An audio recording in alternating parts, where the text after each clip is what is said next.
It's time for TWiT This Week in Tech. Got a great panel for you. John C. Dvorak, Robert Heron's back, Liz Gaines from All Things D. We're going to talk about the Apple Maps fiasco. And John has a recipe for getting rid of cockroaches. You've just got to hear. It's all coming up next on TWiT. Netcasts you love. From people you trust. This is TWiT.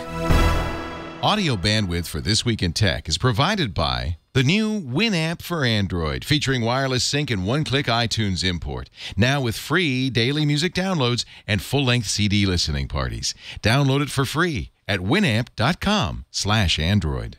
Video bandwidth for TWiT is provided by CacheFly at CacheFly.com.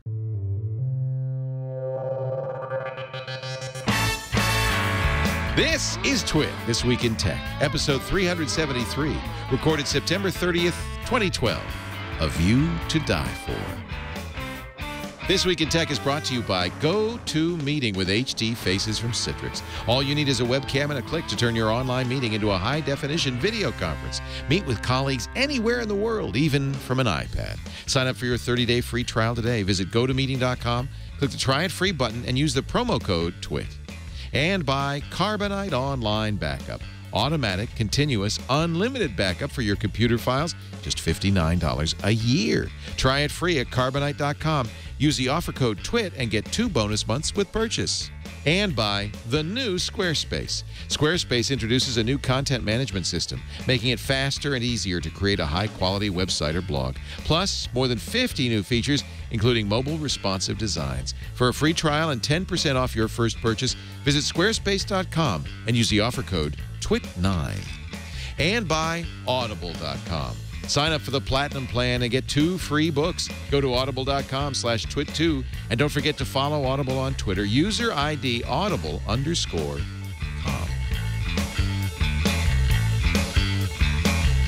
It's time for TWiT This Week in Tech, the show that covers your weekend tech news and everything that's happened in the weekend before you. The analysis, the in-depth thinking, and pondering and explication and what it all means. We wait to the very bitter end of the week, the last possible moment, and then we gather, we convene, and we analyze. And we have a great panel to do that for you, starting all the way to my right with Mr. John C. Dvorak. I want to thank you for filling in for me while I was yes, that was great fun. Oh, boy, I got all the tweets. Yeah, right. My goodness. You sucked. Did Rob Enderle actually say the iPhone should be sold on the same shelf as Tampax? Yeah, I think so. Okay, just checking. Yeah. I thought maybe the Twitter was... old Cranky Geeks crowd. It was great. It was really fun. I really enjoyed it, and I appreciate it. Did you like the bottle of wine we got for you? Was that okay? It better be. It cost an arm and a leg. It was for people out there when I was at 95 Du Harmilon, as far as I remember. Yes. Yeah, I heard that's good. Yeah, no, you know, you probably took it from your own case, right? Yeah, of course I did. Yeah, that's it's from the cellar of Leo Laporte. As is this fine... 2 years you started drinking it. Is that really 2 years? Maybe 3. It's 17 years old now. It's older than my son. Was it 95 or 2005? Oh, maybe it was 2005. Yeah, then we should wait. Robert Heron, good to see you. An original TWiT. Haven't had you on in ages. It's about time. Always a pleasure. Robert works for Revision 3 still, yes? Yeah, contract work for them. And you also have your own business. Totally. Working for different manufacturers, helping make better products that people buy. There's a story for you today, which is that the Japanese television companies are tanking. We'll talk about that. Well, wait, before you go on, can you get us a deal? I know. What good is it? I know. What's the name? What's the website? Heron Fidelity. Heron Fidelity. Yeah. See, it says that on the screen if you're watching the video. And pardon the mess on the front page right now. There's like 3 articles in the works. So you're a busy, busy guy. I am. Also with us from All Things D, it's great to have Liz Gaines back once again. Thanks for coming all the way down here. Up here. Yes. I don't know where we are. Up? Yes. Up. I actually used the new Did you use Apple Maps? And did you find it? I did. I didn't come exactly on time, but I think that was because I was trying not to be distracted by also, it also says Petaluni. Yeah, I said Pasadena first, which was my error. I didn't go. You said I want to go to Pasadena. I said I'm glad you didn't. Studio Pasadena, and it said, "Sorry, we don't have your Twitter credential yet." Oh boy, that's not good. Yeah. Then you said TWiT Studio Petaluma, and did it actually know? No, it still thought I wanted to tweet about it. Yeah, this is a problem, and you know what? Now I can finally sue Twitter because of Siri. Because we predate Twitter. And now I could say Siri's confused, so this must be a problem. Yeah, so I don't know what the command is. I tried get directions twit and didn't like that either. So that's Navigate to, where the hell am I? Yeah. Siri's weird that way because, like with the Android phones, there's like a rigid syntax that you're supposed to use. But Siri, they want trying you, to be more flexible. they want you to kind of just try stuff But until then it I don't works. know, yeah. But then you don't know. That I did say, Siri, can you get me there? And it said, yes, Liz, and that was nice. But then it didn't get me It here. makes you feel better. Lies. Somebody called the radio show today and asked me if there was a way to get Siri not to have a female voice. I said, yeah, you could use the British or the Canadian voice. That's male. And B, if I could get it to say profanity. She said, my husband wants an iPhone, but unless he can swear in his text messages, he doesn't want it. And I What kind of a guy is this? So I looked it up, and of course, Gizmodo has an article on how to make Siri swear. Oh, excellent. So and one way is to change your name to, Oh, you know, yeah. It'll Mother tell- Fletcher Chickenhead, and it will say that. Yeah, or you could, or Your Majesty, your what? You know.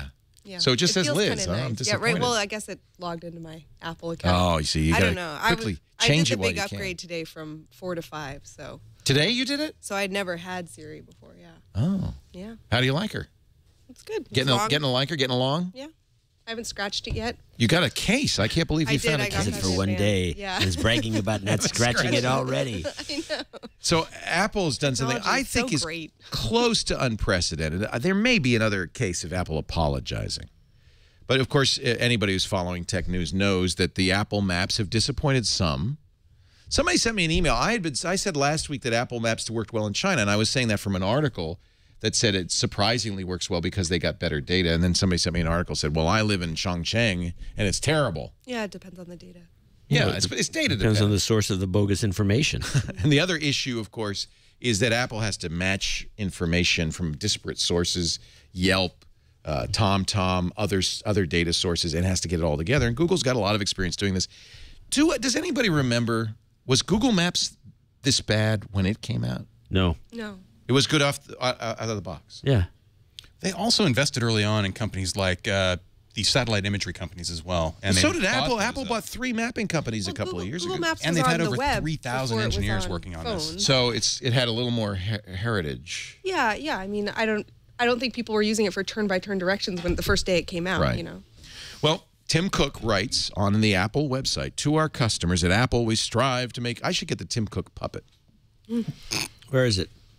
I got to get Brian Hogg on the line. He made one for us for the... Oh, you didn't get it yet. Well, he has it. He sent over the templates for us to make Oh, we our could own. print our own? Yeah, let's just hold the show for a few hours. Could you just print some Tim Cook puppets? Right. Get a sewing machine. And then and then we'll come back with He this funny sent us joke. a template? Yeah, he emailed it over. Yeah. That's Yeah, so cool. we can make our own. Yeah. We should put that on the web. It's great. At Apple, we strive to make world-class products that deliver the best experience, blah, blah, blah. With the launch of our new maps last week, we fell short on this commitment. We're extremely sorry for the frustration this has caused our customers. We're doing everything we can to make maps better, which apparently involves having you fix it. There are over 100 million iOS devices using the new Apple Maps, with more and more joining us every day. In just over a week, iOS users have searched for 500 million locations. He doesn't say whether they found them. The more our customers use our maps, the better it will get. And we greatly appreciate the feedback we've received from you. And a number of people have said, it's not our job to fix Apple's bad maps, but it will get better, right, with use. That's how Google got This their is maps in the shape they paragraph, did, though, is though. where they actually mention competitors. The next paragraph is the one that I think is unprecedented. Maybe Apple's apologized before, but they never said this. While we're improving maps, you can try alternatives by downloading map apps from the App Store like Bing, MapQuest, Bing's Microsoft, MapQuest is Yahoo, or Waze. Or AOL. But yeah. AOL owns Waze? No, MapQuest. Oh, AOL, that's right. Not Yahoo. AOL owns MapQuest, right? Thank you. Or use Google or Nokia Maps by going to their websites and creating an icon on your home screen. That's pretty bad. That's not a substitute. Oh, my. Well, it's also kind of a shock to say, go to our competitors. I mean, go use Google. We're sorry. There is an implication here that We wanted to provide our customers with better maps, including features like turn-by-turn directions, voice integration, flyover, and vector-based maps. This kind of confirms the rumor, maybe it was All Things D that broke this rumor, that Google had refused Apple the right to do turn-by-turn directions, and that's ultimately what apparently in the terms of service for access to their map data. So if you want access to Google's map data and you're not Google, you can't provide turn-by-turn, which is built into every Android device out there. Well, but you could make a deal because Motion X GPS uses Google Maps and has turn-by-turn, so you could make a deal. Paid app. Yeah. So I think the history of this is, for a long time, people paid a bunch of money to put Garmin's in their car, right? Right. And then... And TomToms. And TomToms. And Magellan. Yep. Yeah. Navigon. People make bulky devices that you put in your car that are specific to this purpose, right? And you pay money for them. Then one of the first Apple, like I remember when they first launched their app platform was going to be, was it TomTom made an app that was like $99 It was $100, to get that's right. turn-by-turn directions. That's right. And then Google was like, well, we want to include this in our devices, but they were going to charge them like $40 per app user. So Google instead of paying someone else to do that, they put a massive investment into building this themselves. So they finished building it themselves, and they're giving it away for free. And then Apple was like, oh, we also want it for free. And Google was like, hey, we paid How about for this for an just did idea? this. Yeah. They got over $100 billion in the bank. Why don't they buy TomTom, Garmin, and Magellan and these other guys and just incorporate the things? And by the way, if after they do that, you could fire the guy who gave him that $40 deal or the $100 deal. Just go track him down and fire him. They are buying TomTom's data. In fact, TomTom's... Why don't they just buy TomTom? TomTom said very quickly, it's not our fault because people use our TomTom app happily. It's not our fault. Yeah, so what's the difference? Because I think it's the data mismatch, the ability to take data from various sources, merge it together in a useful map. There was a computer scientist in Ontario, Canada, who he scraped the Apple Maps and did a little calculation on how accurate this it's hard, it's all anecdotal, right? Well, it worked fine for you, got here, worked fine for me. Well, it didn't work fine for me. So here's some actual numbers. His name is Jason Matheson. He wrote code to determine how accurate the maps are in Ontario. That's probably the biggest, most important province in Canada. Not an insignificant. It's where Toronto is. It's where Ottawa is. It's where the capital I would vouch for BC. All right. 2,000. So we'll do it in BC, but for now we got Ontario. 2,028 cities and towns. Okay, 688 not even on the map. 551 wrong, clearly wrong. Wrong country. Country. Street now names. that's a problem. That's a problem. Street names are similar to town names, etc. 389 close, but not good enough. For instance, the turn-by-turn might send you off a bridge, but you'd get rescued close to where you want to be. Only 400 out of the 2,028 cities were right. That's a number that really kind of quantifies this, right? Yeah. 1 out of 5. So John Pachowski, writing, as I thought, for All Things D, said that the talks crashed over voice-guided directions. That's huge. That makes sense. That Apple said, "Well, we need them, and if Google's not going to give them, we've got to do it somewhere on our own."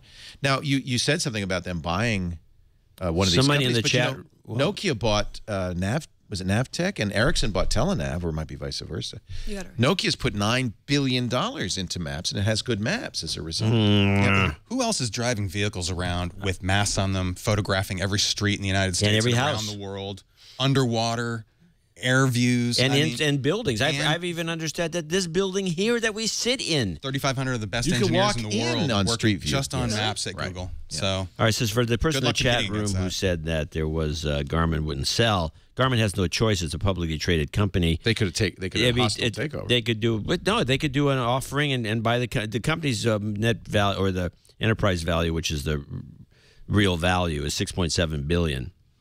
Market cap of 8.1. They could probably buy it for $10 billion. So let me ask a question. Wouldn't Are be a we problem. making too big a deal out of this? How important is this really? We're certainly spending a lot of time on it. I think maps are coming to be one of the most important things that you can do on a phone, right? You know, now you can get yourself around the world holding something in your hand, and you depend on it. So once you're depending on something and someone goes and replaces an app that works with With an one app that that doesn't, then I think that is a bad mistake on Apple's part. The story goes that Steve Jobs, on the original iPhone, didn't even have maps, that 2 weeks before the announcement, I don't know if this is true, before the announcement of the iPhone, Jobs said, we need something that will show off the touch. What about a Maps app? And they hurriedly negotiated a deal with Google to Well, get the reality Maps is, in there. though, maps are now one of the most important things on your phone. And what this is telling is that nobody at the time realized how important location was going to be and how important mobile was going to be. I think Apple knew how important mobile was going to be. They committed to the iPhone. Well, wait a minute. Everybody, for the last decade, before the iPhone even came out, were ranting about how mobile's going to take over the world. All the internet traffic is going to be over mobile. You've heard this. You're older than me. I don't remember that. Yeah, right. And so it went on and on and on forever. And I'm always like, well, you know, I'll wait and see. Of course, it finally did. And the Maps thing shows up. And as soon as people saw how handy it was, especially you didn't have to have a Garmin or a TomTom, you could use these little phones, especially with a turn-by-turn. It should have been right at that point. You should have just gone all in on that. That's why I think Apple did make a mistake here. They didn't recognize the importance of. Well, I think they knew, but they didn't. Maybe they thought this was good enough. You know, some people are blaming Scott Forstall. Scott Forstall is the guy who created iOS. He runs iOS for Apple. Is this the guy who says he's going to take over the company? Apparently, he's quite. I didn't know this. Apparently, the story is he's quite ambitious. Yeah, I think he came out in one of the big publications. I'm going to take over. Yeah, he came from Next, so he was with Jobs, originally, and he worked on Snow Leopard, I think. Philip Elmer DeWitt, who is really a good observer of Apple, has been covering this beat for a long time. Writes now for Forbes. Asks a question: does Apple have a Scott Forstall problem? And I think the issue is, even Jean-Louis Gasset says Forstall's demo was flawless. 2D and 3D maps, turn-by-turn navigation, spectacular flyovers, but not a word from the stage from Scott about apps limitations, no self-deprecating wink, no admission that iOS apps is an infant that needs to learn to crawl before walking, running, and lapping the front runner. Instead, we're told, and this is the quote, the most beautiful, powerful mapping service ever. Would Apple be off the hook if they hadn't said that? No, they still would.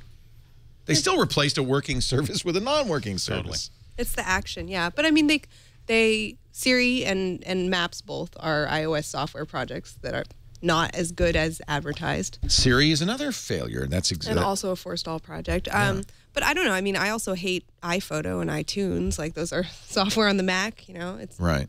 Apple is not perfect. There's no, I mean, unfortunately, even those of us who use Macs, and I noticed that 3 out of the 4 computers on this set are Macs.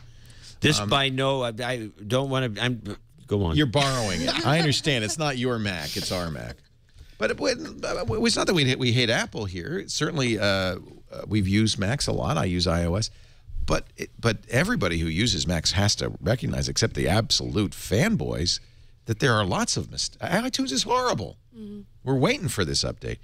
Adam Lashinsky, who writes for but Inside hold on Apple. a second. You're a little bit.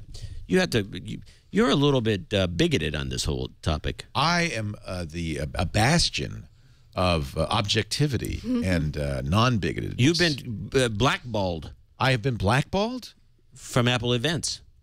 This is true.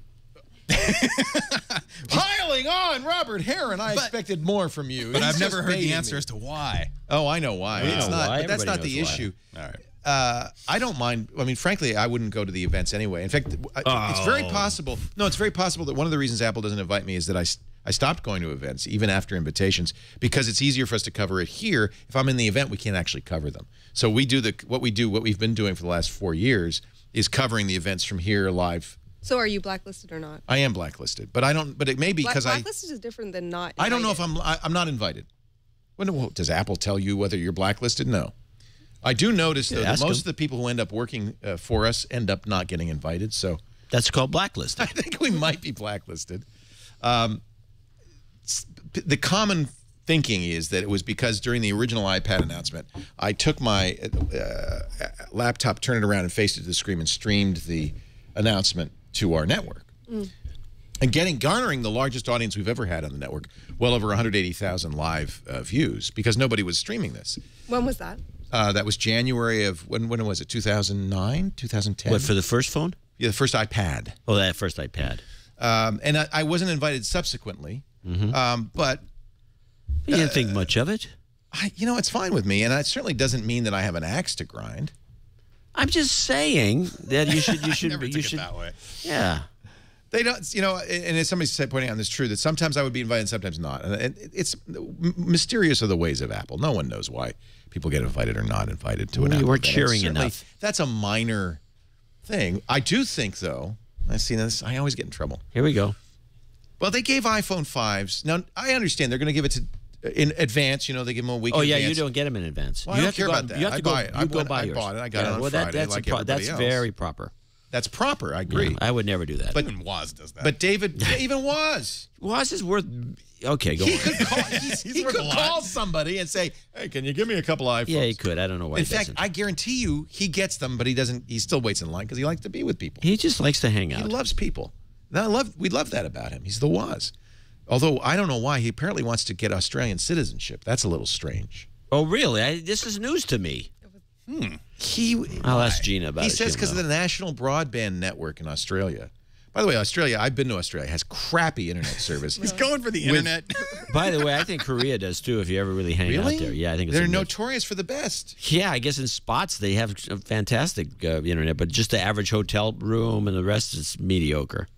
I would go to Sweden, 100 megabits, $25. Sweden is fast everywhere. Yeah. That's because it's government subsidized. Yeah. Any event, where was I? Oh, God, I have to backtrack now. Was and I don't know, Australia. blackballed. Australia. I don't know. He's going to be an Australian citizen. I'm going to get blacklisted from Australia. Adam Lashinsky writing in Inside Apple. If there's a knock on Forstall, it's that he wears his ambition in plainer view than the typical Apple executive. This is what you were saying, John. Yes. He blatantly accumulated influence in recent years, including, it is whispered, when Jobs was on medical leave. According to an unflattering profile in Bloomberg Businessweek last year, Forstall had such a fraught relationship with other members of the executive team, including Johnny Ive and Bob Mansfield, that they avoided meetings with him unless Tim Cook was there to moderate. That's not healthy. So, If true. So, should Scott Forstall take the fall for the maps? Oh, why not? I just think the problem is bigger than anyone ever anticipated. If Google truly does have over 3,500 engineers working full-time on their map the projects. CEO takes the heat. It's his job. There's no way you can just simply swap that out with any other service right now. Well, one thing to realize is that the previous Google Maps app for iOS that worked fine. It wasn't great, but it was fine. Didn't provide turn-by-turn. Didn't have turn-by-turn Turn is directions. a big deal. You can't Had just, some you can't weird- just Street View. talk to it and No, it it just had simply Street gets View. you there. Didn't have Previous Street one View? did, but it didn't have, it was like the weird things where you want to get directions from where you are. You have to like go to your bookmarks to Yeah, go find. that Like there was was stupid stupid. stuff about it, Yeah. but that was Google data made into an app by Apple engineers. It was an Apple app. So this was not a Google app that was Right. replaced by an Apple app. This is an Apple app with Google data replaced by Right. an Apple app with Apple data. That And that's doesn't why. encourage the people writing the apps to work on it full-time either and to keep it updated and to make it the best Right. thing So now, possible. so now Google has to create a team where they didn't have one, right? Until they started getting inklings this was going to happen, because this has been obvious for a while. I mean, Apple said this was coming. In June, they said, in WWDC. But even before then, we knew it. Everybody in the press knew it because Apple, remember when there was the debacle about Apple storing a database connecting Wi-Fi access spots with your location? Remember that? It was on your phone. It was publicly Oh, accessible. totally. We could all download the In data their set. apology then, they said, well, we're collecting this data for traffic. We want to have traffic information. So it was clear Apple was planning something. They were acquiring companies. They acquired 3 mapping companies. So I don't believe Google when they say, we didn't know. It's a good time to be a cartographer. We were stunned. By the way, somebody's pointed out, I think this is probably not that important, but if you look at the icon, the new Apple Maps icon, it's of one infinite loop. It's very similar to the old one. You probably can't see that. But there's circle there is one infinite loop, and you drive down the street right in front, and it actually takes you onto the freeway overpass and then says, jump off onto the freeway. So even the icon is deadly. Jeez. You mean when you go off the icon? No, The assumption you is that see you're going that? onto the You're on an desktop? overpass, Yeah. and there's the 280 freeway. It's hang a left off the overpass. Instead of going on the on-ramp. It's not an on-ramp. The on-ramp's past that point. And you jump wonder- off the... And you wonder why you're not invited. See, this is being picky. That's picky? It's just you don't an think Steve icon. Jobs would have noticed that? He was Gee. worried about the gradient and color gradient in the He icons. was trying. He was busy. He was busy. He was busy. He was really busy. Google apparently is not well, it's unclear whether they're working on or not working on a Google Maps for they're absolutely iOS. working They've on got to be, right? But so we just agreed it couldn't have been a surprise. They could have started working even as late as June. But Google has also been their iOS apps have been pretty bad. Like, remember when they released Gmail and it didn't work? The Google Plus That was didn't the work biggest right shock away? for me Like, going to Android was how messed up every Google app is on iOS. Oh, but wait compared a minute. to The how G it is. Plus app is Maybe great it's a scheme. now. It might be a scheme. The G Plus app is Just imagine, fantastic. they have Things a work competing phenomenally platform. better on the Android platform as far as Google is concerned. The look, So the feel, did you know that the integration. Scott Look at this. It's Forstall gorgeous. has a Twitter page, and he's got 66,000 followers, and Nez hasn't tweeted yet. I know. Awesome. We're all following him, hoping he'll say something. He'll never say Not anything. anymore. You know, the first one. Hasn't Larry Ellison tweeted once? Yeah. It Did was like, suck it, Salesforce. That's a good tweet. That's about right. That's Larry right there. Sounds, yeah, in a My nutshell. yacht is bigger than yours. Suck it. Wait, who just sold their island in Hawaii? He bought it. Is that Ellison? Bought it. He Oh, didn't he bought sell it. it. Yeah, yeah, they're- He bought Molokai. No, That's what you Molokai use. or No. I got an no, I island thought it in was Hawaii. I'd like Lahui. to swap with Lahui? you. I thought about Molokai. Was it Regardless. Molokai? That's the leper The colony. leper I don't island. think he would have bought Good that. times. No, there's no lepers there now. There might be. That's Florida. When's the last time you were there? I've looked at it. Maybe Let me it was see. Molokai. He Was it bought Molokai? he bought it from it David Molokai? Murdoch of Dole Foods. And it was Molokai? I'm checking right now. It was the Pineapple The Island. Dole plantation is huge. It's all over the Big Island. It is Lanai. Lanai. Lanai. That makes Lanai. sense. Gorgeous. There's fewer people there. Yeah. It doesn't say how much he paid. How much would it cost to buy an island like that? $500 million. No. It's like some paper deal. 100. Okay, I'll give you some idea. 141 square miles of lush tropical isle. Cockroaches. Those islands, especially if you go to the Big Island, Hawaii. Oh, Tough little we creatures. rented a car. There were so many cockroaches in this car. It was astonishing. And they're not little bitty New York's They're all cockroaches. over the They're place. giant tropical Well, cockroaches. they have the big ones too, but these are medium sized. They talk like Eddie Murphy. They also have those big giant, those huge ones. You know, I'm a giant cockroach. that guy. We're gonna make waffles. So I was at Drysdale's bar. Don Drysdale? Yeah, he has a bar on the Big Island. And so, or he did. And so there was one of these huge palmetto cockroaches. Huge. The thing was the size of a small rat. Oh, I hate those things. They And scare so the it was hell out of me. everybody in the bar saw this thing walking along on the floor, but nobody said anything. There was only one person that was oblivious to this thing. It was some woman talking to her friend, yakking away. And the cockroach was headed toward her. And so nobody says anything. The cockroach went to a pole she was like leaning against, and went up the pole and dropped himself on her shoulder. It was the funniest thing I've seen for a long time. Closer look. We call it a screech from hell. It's like that. What's the famous screech that guy does? Oh God. Anyway, that's my cockroach story. That's Hawaii. I love bugs. Spiders in Yeah, particular. I'm sorry, we went off track here a little bit. There it is. Okay, see that? So there's the one infinite loop. Is Drive that off circle? the bridge. Okay. At least you're in a vehicle. They're not telling you to jump off. You could walk. It doesn't say you're in a car. And you're saying, so that's There's yeah, the off. There's it the. should go It should go over. But There you know, go. probably somebody said, "Oh no, that doesn't look good." So we're just going to have it hang a left off the bridge onto the 280 freeway. That's the part of 280 where north is west and Yeah, south is east. Don't get too Blender. attached to that. So, and I'll show you because nobody believes me when I say iOS works well in China. This is a guy who said it. He lives in China, Anthony Drendel. He says, I'm just saying that because Apple chose AutoNavi to provide map services in China, that's a local Chinese company with great maps of China. And he says that if you compare Google Maps to Apple Maps in China, this is Google Maps, very sparse. Apple Maps, lots of information. And now he says, oh, I was wrong, not using AutoNavi. Well, he still says it's better. Well, I that don't went know. off the cliff. It did. Now, I didn't read the updates. People are taking me to task for saying iOS 6 Maps is better than the previous maps. Oh, well. There's disagreement. Okay. Good deal. Never mind. It's not me. I'm just saying it was him. I'm just reading somebody else. I don't live in China. How do I know? We're going to take a break. Oh, well, wait. There's one more map story. I don't know if this is good or bad. Apparently, Google Maps blurs things like the Aberdeen Proving Grounds in Maryland.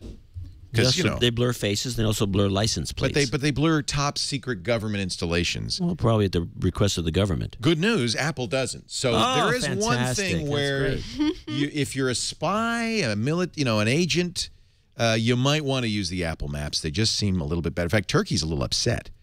Turkey's Imrali Island, which is a military forbidden zone. Don't look at us. Don't look at us. Doesn't want. Google says we don't blur based on government request. There's a good example. Well, they blur personal private property. This is Mina Mitorishima in Japan. You ask them to. They'll do it for personal property. They say we don't do it for government request. But their data, wherever it's coming from, apparently is. This is Aberdeen Proving Grounds in Maryland. You could very clearly see the runway. No, wait a minute. That's the island. I'm sorry. You could very clearly see the runway on the Apple map, but the Nokia and Google Maps, it looks like a runway to me on the Google map. Oh, maybe you're right. Contrasting, but it was a Keyhole that they bought back in the day. They bought Keyhole data. That's right. Among others that they overlay. I mean, that's but now one of they the have their own coolest- satellite. That's sweet too. It's just neat also to be able to overlay all the multiple sources of satellite data that used to be, you couldn't even get access to that kind of information a long time ago, or you had to subscribe to it for such crazy fees. And the day Google bought that company out and started providing that information free of charge, it's cool. And you know what? They've been working on this stuff for a long time. So the fact that they're so ahead in their mapping efforts at this point, it's not really a surprise to me. But Did you see that the guy behind Keyhole launched a new app this week? No. It's kind of cool. So John Hanke, Hanke, he was the CEO of Keyhole when they bought it. Worked at Google for a long time in charge of map stuff. Got bored, was about to leave, and they're like, "No, if you stay, we'll give you an incubator." So they just released their first app on Thursday. It's Android only, but it looks really neat. It's called Field Trip. And the idea is, like, as you're going around the world, you know, ideally in a place you haven't been much before, you get push notifications saying, hey, you know, this statue is of so-and-so, or hey, did you know, this restaurant is great, or whatever it is. And it Oh, that's cool. That'd be so yeah, sweet. and knowing that this guy did Keyhole, you kind of want to give it a chance. He's taken that concept of like when you This visit is not like, a new like when I was in idea. Italy visiting the Colosseum, you can buy a little deal you put up to your ear and walk around, Yeah, and it tells yeah. you what Will you're this looking do at. that? This could use location data and do that in real time to any And any you know place what you're standing I in. thought, I mean, this is a little nerdy, That's but a like what I million-dollar thought was idea. really cool about it is that it just inserts itself into your life when it's relevant. You know, obviously if it overdoes it, that'll be really annoying. But just getting a push notification saying you are near this place, here is some information, like that's kind of cool instead of actually getting into the habit of using a new app, which no one ever does. I appreciate Google's that. got that issue, though, don't they, where they have to be careful about inserting themselves into your life. Oh, absolutely. Yeah, like they have They Google do Now. that with too. that Google, what's that thing called? The Now. Google Now. Now. But I like Now. I do You know too. what? It tells me when the A's are winning a game. Yeah. I didn't Yeah, know this that. is Just totally in line with learned that. what you're interested in. Yeah, spying on me. So tap the arrow to begin. Here's Paying Field close Trip. attention. Tap the arrow to begin. Field Trip rings you when it finds something interesting nearby. Neato. Explore feeling lucky. Did you say Nido? Yeah, I did. I just wanted to point that I'm out. going to accept the fact that it shares my phone. I'm going to allow any access you. Field Trip, you do whatever you want. I give you permission. So look, so this is what's nearby. They should have one about you guys. American Graffiti was one shot people here in thing about it 1970. is they Really? they don't have there's no user generated info. Oh, It's okay. just publishers that they're working with, so it's like It'd I be don't know, version 2. local guides kind of things. Yeah. This is cool. So you can't add one about TWiT unless you convince, Well, we're in Yeah, there. We're add plugging it. something. We're Vetted plugging it. information. Let me see. I just received a notification, and now it's gone completely blank. Field Have you Trip used any isn't of the- responding. Do you want to close it? I would What have you been advise- messing with lately? That with may the- not be their fault because I'm using Cyanogen Mod, and it could be broken. Do you use any of the near field communication stickers? I do. We have one right out there. Did you see it when you came in? love Just those tap things. your phone against it. You'll check in on Foursquare. Got one right at my front door to turn my ringer off or to turn it on. Oh, really? Or I put one at my desk too to just turn off all alarms and turn the phone all the way up because I always forget to do that. And it's like that way So I'll just- what did you set up? I set up 2, one near my front door. So as I And come you in just or tap out, your phone? I just tap it to it and it'll turn the ringer on or off. All right. In the car, here's the cool one I heard somebody told me is like if you've got the mounting bracket to do a GPS in your car, set the sticker to then to just turn on the GPS program and have it all ready to go as soon as you stick it in the cradle. So it's like a million things, and they're $1 a piece. This is cool. So So- it's like there's a lot you can do with them. This is The Awful Truth is coming to the theater across the street, and it's letting me know that Trebuchet, The Awful Truth, will be across the street on October 6th. Excellent. That is awesome. Look at this thing knows that I've got these different devices. I have this AT&T Galaxy Nexus and Acer Oh, yeah. A7. That's play.google.com. It's fantastic. Web install. So you say, which of your Android devices would you What like to if I install wanted it to do on? more than one? You can go back and do it again. Why, Just why keep can't going. it just be a one-click thing here? I should be able to check, boom. Have to go back and go through the whole process again? We are living Lame, in lame. amazing times, and you're complaining because you can't install it on all your devices at the same time. Exactly. Unbelievable. We're going to take a break. Hey, you know, did you miss anything on TWiT this week? Because we had some great things. Let's take a look at what you might have missed this week on TWiT. Previously on TWiT, the Giz Wiz. Whoa, wait a minute.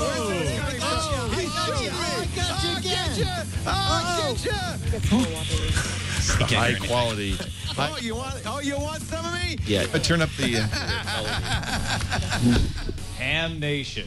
Wait, you see this, Gordo, George, you guys are going to be killed. I'm looking. I got something off of eBay.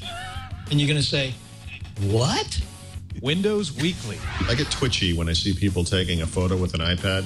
I'll take a picture of Paul with my.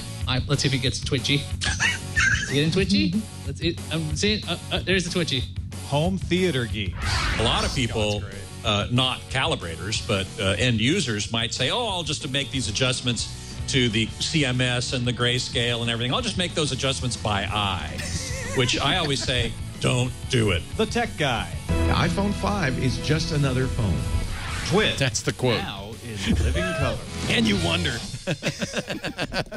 We'll be back with more TWiT. John C. Dvorak, Robert Heron, great to have you back. I'm glad you got the black shirt memo. Matching, baby. Liz Gaines from All Things D. But first, a word from our friends at Citrix who make that great go-to meeting. You know, we could use GoToMeeting right now. Both Liz and John have wandered off. But see, that's what happens when you're trying to have a staff meeting, training session, you meet with clients. They wander off. GoToMeeting means you can meet face-to-face no matter where they are, no matter where you are. With GoToMeeting, you start the meeting on your Mac or your PC, but you can attend a meeting on a Mac, PC, laptop, iPad, iPhone, Android device. In fact, if you've got an iPad, it's a great way to meet with people because the HD Faces that's built in now lets you get video from the camera on your desktop, your laptop, or your iPad, and you can participate in these meetings. And face-to-face is really so important, I think, as a way to get to know somebody. Oh, you can turn off the... Yeah, thank you. We don't need the fine music. But see, she's going to join a meeting on her iPhone there.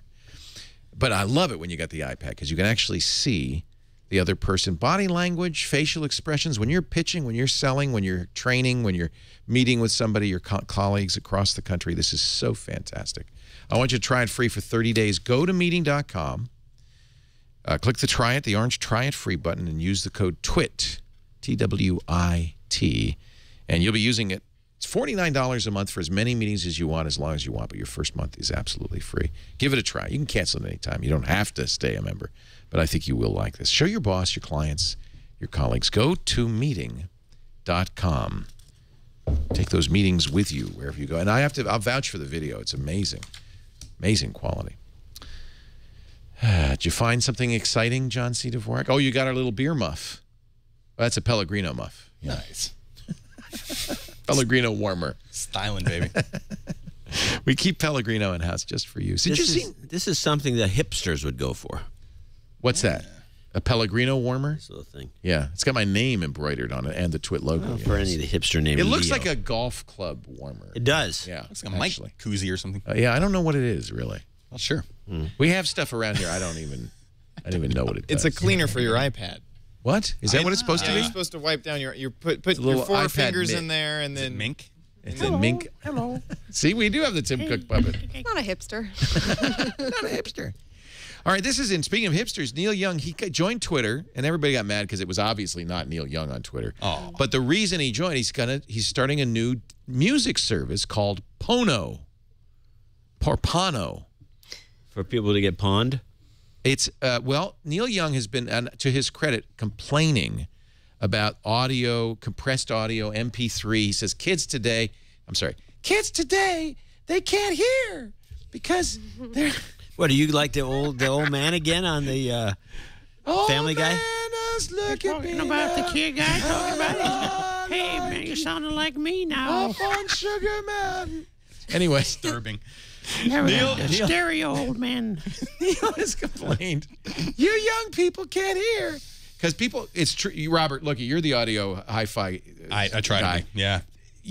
everybody knows People are destroying their hearing and they don't even know They're listening too loud. They're not. Yes. They're these earpods, even these new earbuds, which are better on the Turn it iPhone down. 5, are still crap. Yeah. They're listening too I loud. wouldn't say And that, but- MP3s are so compressed, you're losing all of the juice. Fact, yes. There are much better compressed audio formats. If you've never listened to lossless audio, do it. If you still have your hearing, protect it. So invest in better earbuds. They'll last a long time, and you can protect your hearing in a loud environment.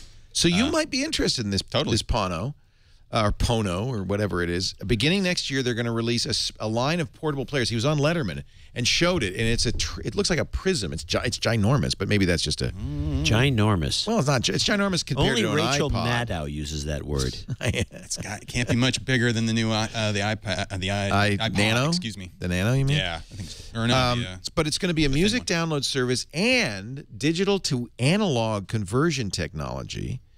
The idea is the songs will be recorded or I guess transcoded into the Pono codec to sound better. I don't believe this. I don't either. It's a bunch of foo-foo. Well, give me lossless I don't know audio about that, but and a good output. You know what Flea said? Flea?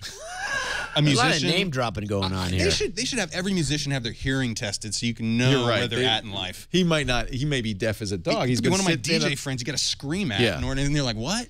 Flea said, "It's not like some vague thing that you need dog's ears to hear." He said, "It's a drastic difference."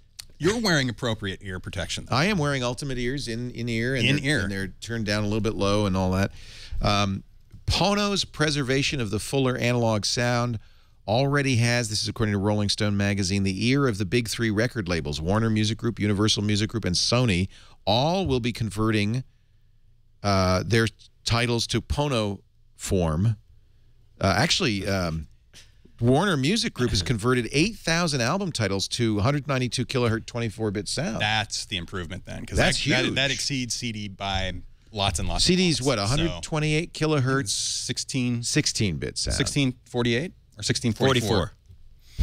So, oh, that's right. The sampling rate is 44.1. This will be the 16-bit equivalent of the studio recording, which would be pretty awesome. Well, it's still digital, so there are analog bigots who will say, "Well, but anytime you sample something, you're removing." Data. Yeah, but this will be the equivalent of the digital reference. Should be a lot copy. better. Yeah, it should be the best audio you can possibly hear at this date. It should also approach the quality of what we've been having with DVD-A and SACD, although this might even be a little bit better. It's nice to see somebody doing that, though. But as a downloadable file format, yeah, that is new and different. And it's going to be giant, though, isn't it? Or is it not? Is it not much bigger? The file sizes could be 3 times bigger. About 50% of the WAV file is about where you're going to get a lossless file. Okay. So, say about 15 megs a file. Flea said, Neil Young's reasons aren't based in commerce. It's just he really wants people to hear music as a musician hears it, as it was intended, to feel the uplifting spirit of music. I'm not an audiophile at all, but I do think that this is a personal passion of Neil Young. He came and spoke at one of our conferences earlier this year, and he could not shut up about how terrible audio is and how he and Steve Jobs used to sit around and listen to records, and it was so wonderful, and it's terrible how we don't have that experience anymore. You can get a similar experience nowadays with movies if you compare a DVD soundtrack, especially older DVD titles, and compare it to the latest Blu-ray releases with lossless audio. It's phenomenal, especially if they've got new productions that are well captured and recorded in the first place. Do you think they sound beautiful? It would be awesome if they would start offering 192K 24-bit recordings. I wish Apple would do that now. Apple offers some lossless recordings, and they some have albums, Apple lossless, but it's again it's 44.1 16-bit, and it's still better than an MP3. But that what Mr. Young there's talking about is a step up. What's the rate on a WMV? Worse, it's compressed. So the CD, which is uncompressed, I thought there was an uncompressed version of WMV. Maybe there's a a lossless. Yeah. Lossless. Well, there's FLAC. It would be there the are equivalent of lossless CD. formats. They're using effectively zip compression. That's why you get the 2-to-1 ratio. I mean, you can't compress a whole lot. But you know what? Hard drive space is cheap. RAM or flash RAM is cheap. At this point, might as well make those file sizes bigger. This is the Pono player as Neil Young showed David Letterman. That's that triangle shape of who used to make that style. iRiver used That's to make right. those players. That looks like an iRiver player. The iRiver sounded very good. If it were a player that iRiver was an awesome company that had a Still lot around. of storage, could play back 192/24, and then you got good earbuds, maybe Atomodics or Shure, some top of the line earbuds.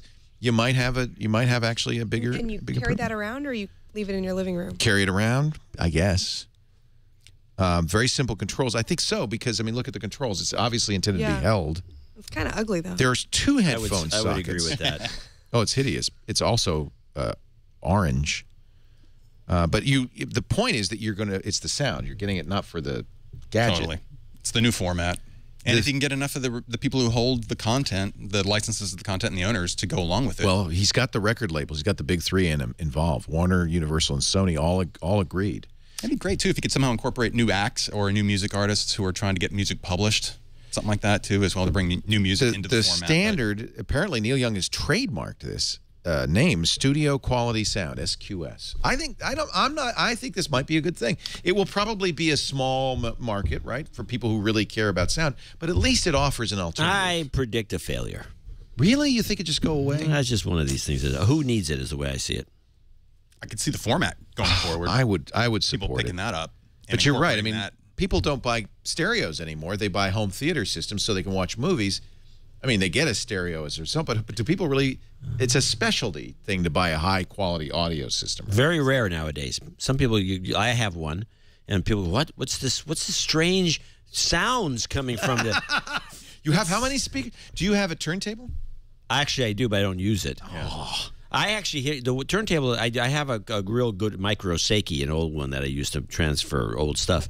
That's surprised. You were an audiophile among all the other. At some point, but you're a connoisseur. That's what you are. You are a connoisseur of the finer things in life. Dilettante. A dilettante. All right. So that's which is a lower level. So the one I really have though, which I got from KA. Because I was working at KLX for a while, and there's a pile of Thorins. They're going to throw them out. Those are classics. So I grabbed one because it's got the felt pad, the whole thing. You could queue up records on it. 78s, and so when I see 78, it's got the big gear shift, right? Yeah, it's got a big gear shift. You want to change speeds? Yeah. It's a gear shift. And it also has the pull thing. It starts the motor. You pull. Don't mind the sound in the background. That's just the turntable. But listen to the music. What do you listen to? 1812 Overture? Green Day is my favorite band. Green Day, really? Yeah. No, really? Yeah. American Idiot. Yeah, that's it. Oh, man. Green Day. I like Green Day. I've always liked Green Day. Bach's Brandenburg Concertos. Local bands. Gregorian Debussy is my favorite, if I will listen to classical. You like Debussy. And I actually have classical playing in the house since 1972, 24/7. What? That's good. You haven't stopped since 1972? Like it's been in like uptime is 80 years? Yeah. 50 years? Yeah. Really? Yeah. Where is that in the house? Any particular? It's in the front room. It just constantly plays? Yeah. Is it on a loop?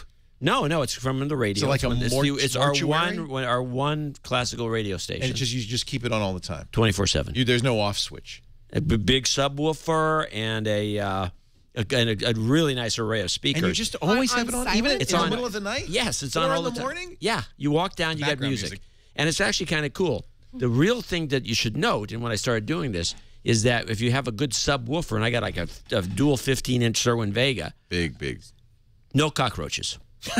You get no cockroaches in the house. Is that why you do it? No, it's not the reason, but it's a side effect. You should tell the folks in Lanai about this. It's a benefit. They needed these things. No cockroaches. So is it the low frequency sound scares the cockroach? Boom, boom, boom. They think somebody's walking around to kill them. Like Tyrannosaurus Rex is coming. Anyway, good low notes. Yeah, no, I've been doing this since 72, 24/7. Every once in a while, somebody will come over and they'll turn it down or something. No. It's like weird. You go, wait, what's wrong? Do you go in there? It's like John's peace room.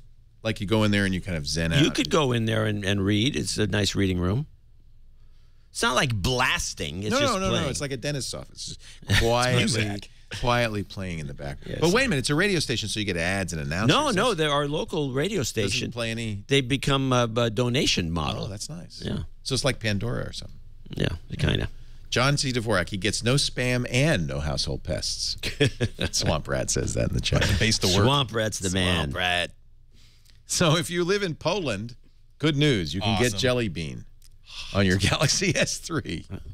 You got it here. Yeah, you have a Nexus, so they rolled that out. That's Jelly Bean with butter. Oh, you know what? Jelly Bean is better. No, butter's it's part of Jelly Bean. It's part of Jelly Bean. No, I understand, but it's also better. Butter is better.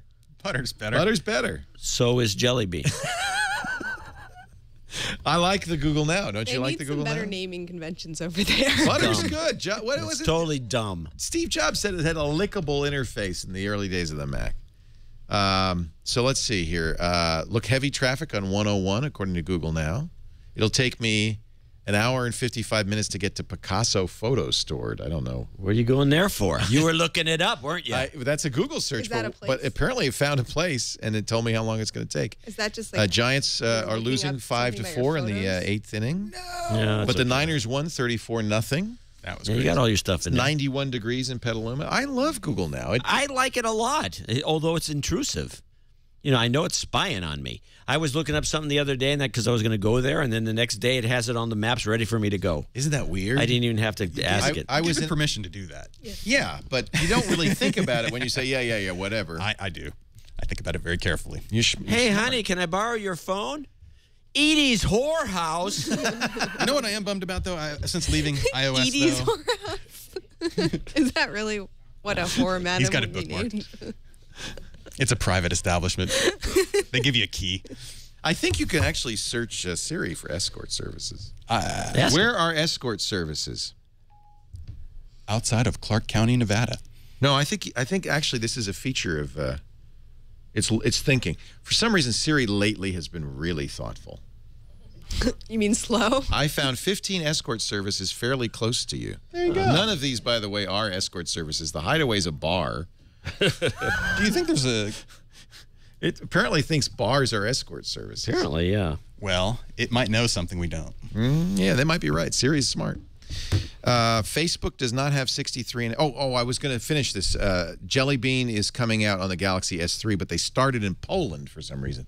But you know, I rooted this, put CM10 on it, and it's great. It works fine. I was about to do that, and then AT&T pushed an update that everyone wanted in the community. So I was like, I'm in that middle space between, do I just root the phone and go to the next version, Right. or It's everyone wanted imminent. the new update though. Jelly Bean is imminent. Yeah, but I'm and gonna I wait think till, once you do what I've done, it's like, well, so goodbye. as soon as they get the new ISO up with the latest features all integrated, nice and clean, Right. I'll go ahead and do it. But my phone's still pretty new, and I'll stick to the over-the-air updates for a couple more weeks. But having a 64 gig card that you can just slip into that thing, full of music or whatever. When I went is to LA, awesome. I would have loved to have brought the iPhone 5 because I'm testing it and I want to use it full time. But I don't have a battery case. I can't put a battery in, and I was going to be walking around for 12 hours at a time, so I had to bring the S3 because I have removable battery. I could bring an extra battery.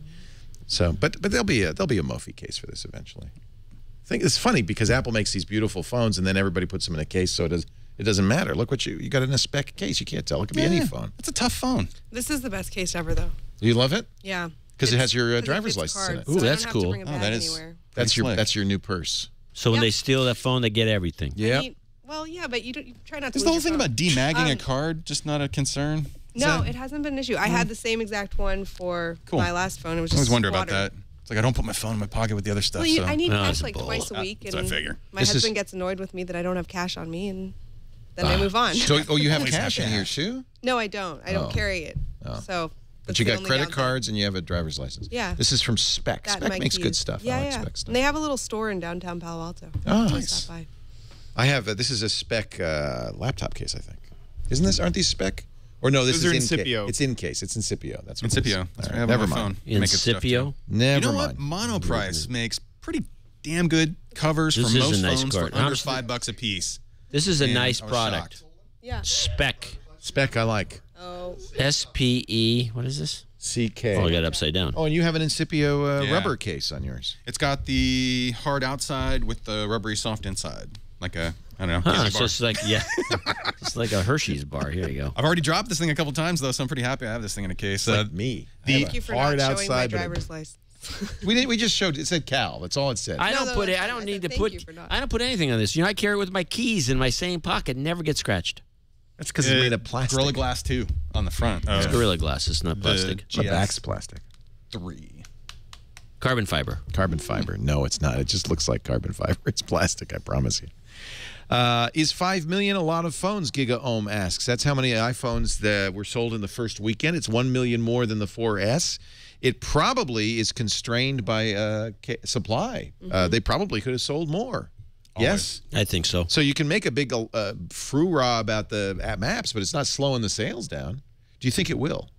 Do you think anybody's gone to Android or No, I is don't. But I holding do off? think there's people who haven't upgraded to iOS 6 because they don't want the maps. Somebody asked me, I have an iPhone 4, should I upgrade? I said, probably should wait at least to 6.1 and see how this maps thing shakes out.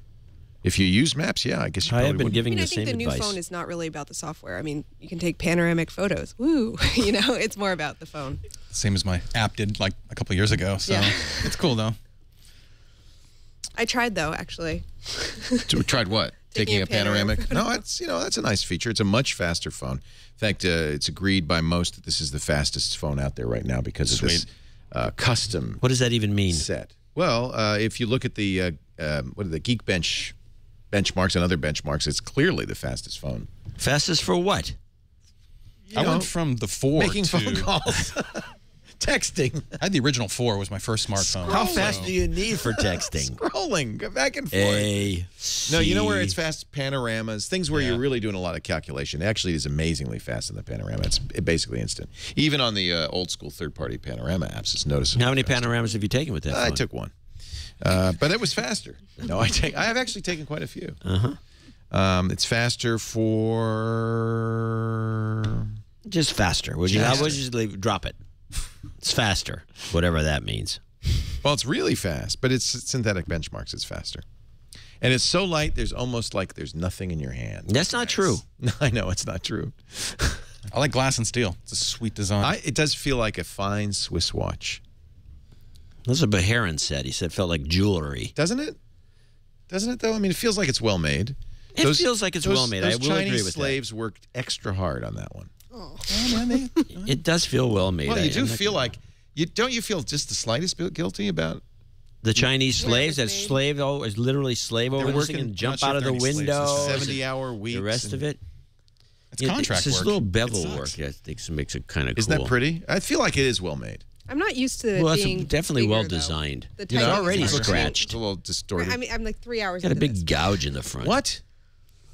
What? It could be. Oh, wrong. it's broken. There you go. I don't want it anymore. Jeez. I don't want to talk about the iPhone anymore. Nah, I think we're going to stop. Pull the ripcord. How about Yahoo? Who? What's the latest with Yahoo? I don't know. Marissa Meyer apparently had a all-hands meeting at which she was going to commit an act of radical transparency. Which was an old 2-year-old memo. I think it was All Things D that broke this. Yeah, it's Kara Yahoo. Swisher. Kara is, in fact, who was it that said the first thing that Yahoo needs to do is get Kara off their case, get some hire her. Bring her on board. Well, no, they're making her angry, which is not the right thing to do because now she even wants to report. What are they doing? Well, Marissa Mayer has this whole agenda not to allow reporters in, which involves all sorts of CIA tactics. And apparently they're sending fake memos like or poking the beast different to memos to Kara. different people so they can see if Yeah, a memo is exactly. leaked, Different memos, who will all have sorts- leaked it. Firing Compartmentalized people. Well, this sounds like the threatening HP all police. over again. Yeah, it does. Paranoid women. Oh. Hey, I said it. You have my permission to slug him if you want. My arm is not that long. Why don't you throw an orange out? All right. Make you feel better. She did. Blocked. Juice my display.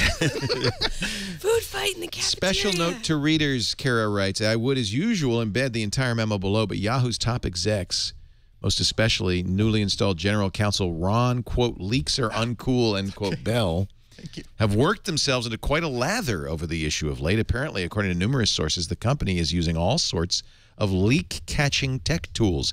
Free smartphones aren't as free as you might think, if you catch my drift. Oh, that'd be the first thing I do as a CEO of a company is give every employee, here's your free Bug phone. smartphone. She did. And They then there'd said, be no a more tiny Blackberries, you have little, your choice. 8-point font line that just says, yes, we are looking at everything you do. Does You should anybody really think read this is this before anybody signing thinks it. is new? This has been going on for decades.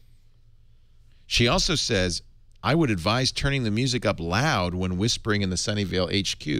In other words, she's saying they're bugging their Rig the whole offices. building. That's what you should expect. This is not a new idea. Nope. Is it worth it?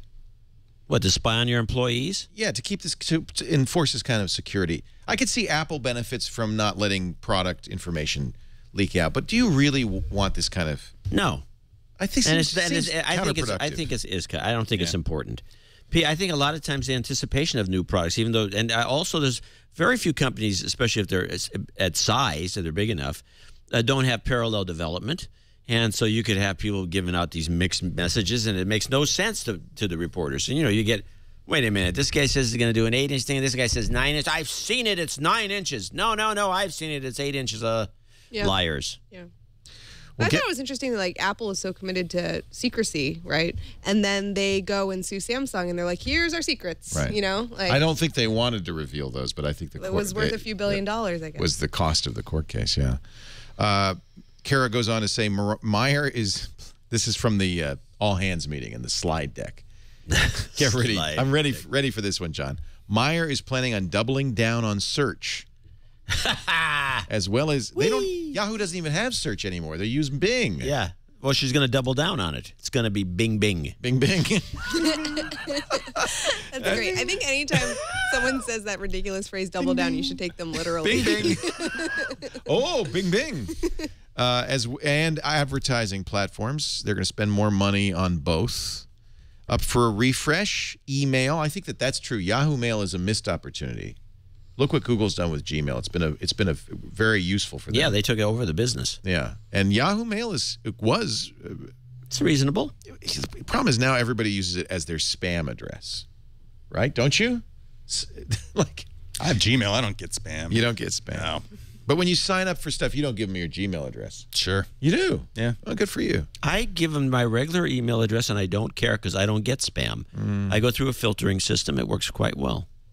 I think the Serwin Vega subwoofers might have something to do with that. There is a bunch of stuff in my spam folder, but I never see it. So. I get awful spam, actually. Do you? I use Google Apps for work email, and doesn't do the same I had to filtering? turn the spam filtering down because it was filtering all. Because I get so many emails from people I've never corresponded with before, so the spam filters are just like, oh, this is new. But that's what I want to get emails from, is like someone sending a tip or a pitch or whatever. And so I turned it down, and now I get awful spam. Like what? What's awful? I'll show you. So your advice is to consult your junk email folders occasionally just to make sure you're not missing stuff. I would love not. The solution I have now is not good, but they use Postini for Google Apps. And it's really not good. Right.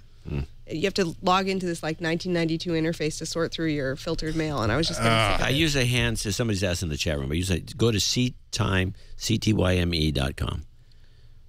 Mark Perkel, an old timer, he does all this stuff. He basically creates his own system. Great job here on the Gmail. I've got email from this. I don't know what language that is. Hold on a second, folks. This is one of the few times that Leo's actually opened his email to see what's in it. I'm just looking at the spam folder. I've got an email from Mitt Romney, Jason Calacanis. It's doing a great job. I didn't know Calacanis was running for president. It's secrets of dog training. Sweet. Plan the sex of your baby.